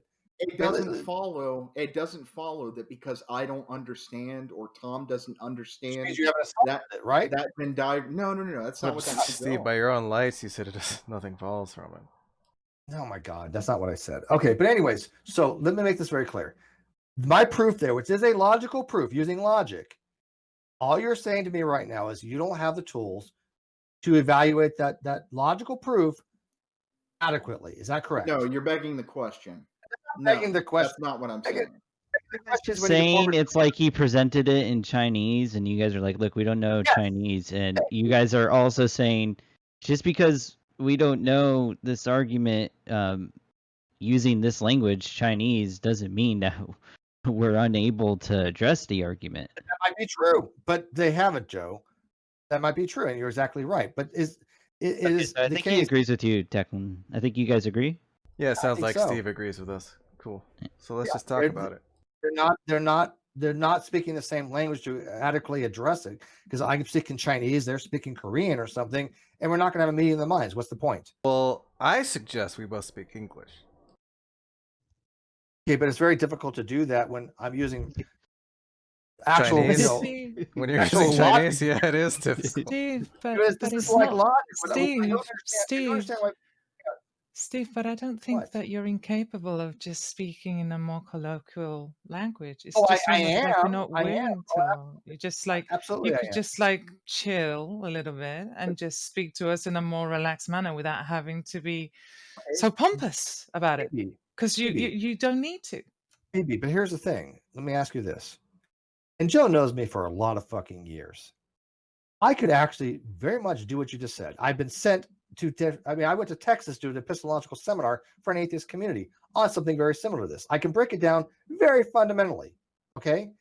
But let me ask you, why would I do that when I have some motherfucker like Satan when I first came in here that was dogging me, telling me I didn't know what the fuck I was talking about, who didn't have the skill set, not only to address it, but didn't even understand the fundamentals of the argument presented. Why? Because you're an By adult. the way, you don't know what you're talking about.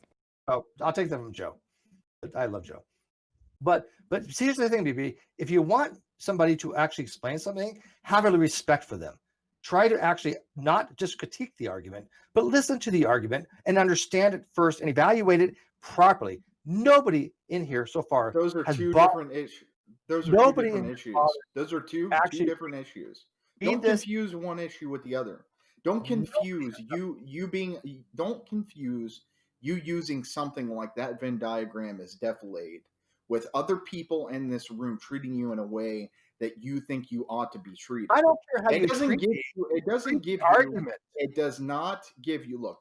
If you're interested in good faith conversation, it doesn't give you the right. If someone comes in here, let's say I'm wanting to have a conversation with someone. Okay, and someone comes in here and says, you're a fucking piece of shit. I hate you. It doesn't give me a right, if I'm interested in good faith conversation, to whip out a Venn diagram with fucking symbolic logic in it and be like, what now, motherfucker? How are you in a good faith? If I'm interested in good faith conversation, I'm not going to do that. If I'm interested in good faith conversation, I'm not going to do that. Do you agree or not agree? I agree to the point that if that was the case, but no, you didn't do that.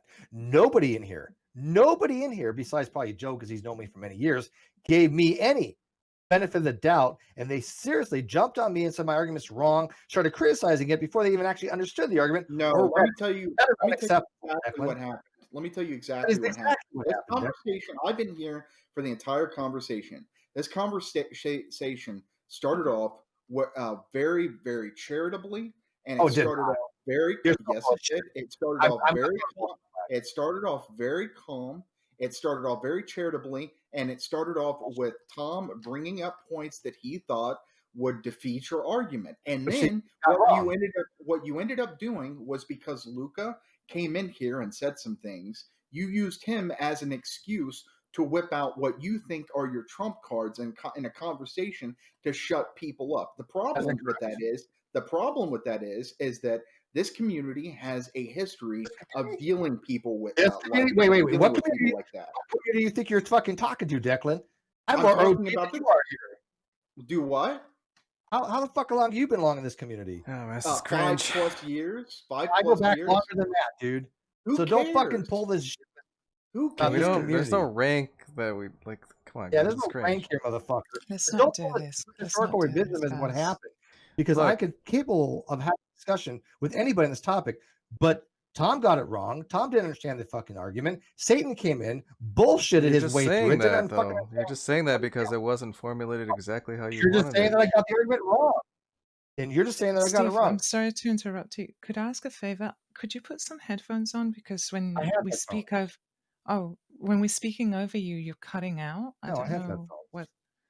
Yeah. It's really No, I have weird. a very Yeah, I have made a nice audience. I made a couple objections to the argument. One saying that it's claiming to be an internal critique, but it's actually an external critique. That was another one that I was saying that I made an analogy with the word incredible, right? Which I told you was incorrect. Why? And in fact, well, again, incredible and credible are not opposites, right? Uncredible and credible are opposites. In We've already virtue, explained this to you. right? They're not opposites in virtue of what? The normative usages. Right. Well, Credible then, means well, then there's no credible special means- pleading with atheists then. Oh my fucking god. Anyways, Joe, how you been, Boom, man? Because I'm done with this conversation. They don't. Yeah, bro, we're done. Trust me. But Joe, If you're going to establish that what opposite is based on Playing normative a game, usage, so- then there's no Yeah, special I pleading. know what it's like. I've been around how long? I know how they do it in here. It's just a game. But anyways, how you been, man? Talk to me about your little shit that's been going on, Joe. Nothing's really been going. I've just been playing. I mean, this Steve, game. if you ask Joe about some of the same things, he's probably going to be sympathetic to a lot of the objections that we made. No offense. I doubt it. Yo, Steve, I have one more question for you, please. No, whatever. I don't care. Okay. Hang on. I'm gonna be back in a second, so you can ask me a question. Okay. By the way, I've really missed talking to Joe, man. Joe's like awesome. I'm the best person here. Dude, I've always had a thing for you, man. Come on. I don't mean sexually. That's just gross. We'll get there. Yeah, What do you guys think he's going to say? To my question. The deflection again, Joe, predictions? almost certainly. Your question's in I'm tabbed out. The question is going to be, if lacking belief in God makes you an atheist, and lacking belief in not God makes you a chair, are you special pleading? Okay, sorry about that. Oh my goodness, who's reaching out to me? I got so many fucking messages the other day. I gotta turn off the shit off. But what's your question, Tom? Yep. The question is, if lacking belief in God makes you an atheist, and lacking belief in not God makes you a chair, are you special pleading? I don't even know how to answer that, to be honest with you. I'm not trying to dodge a question. I don't understand enough to answer it. Interesting. But I just got a message from somebody I need to respond to real quick, and I'll get right back to you.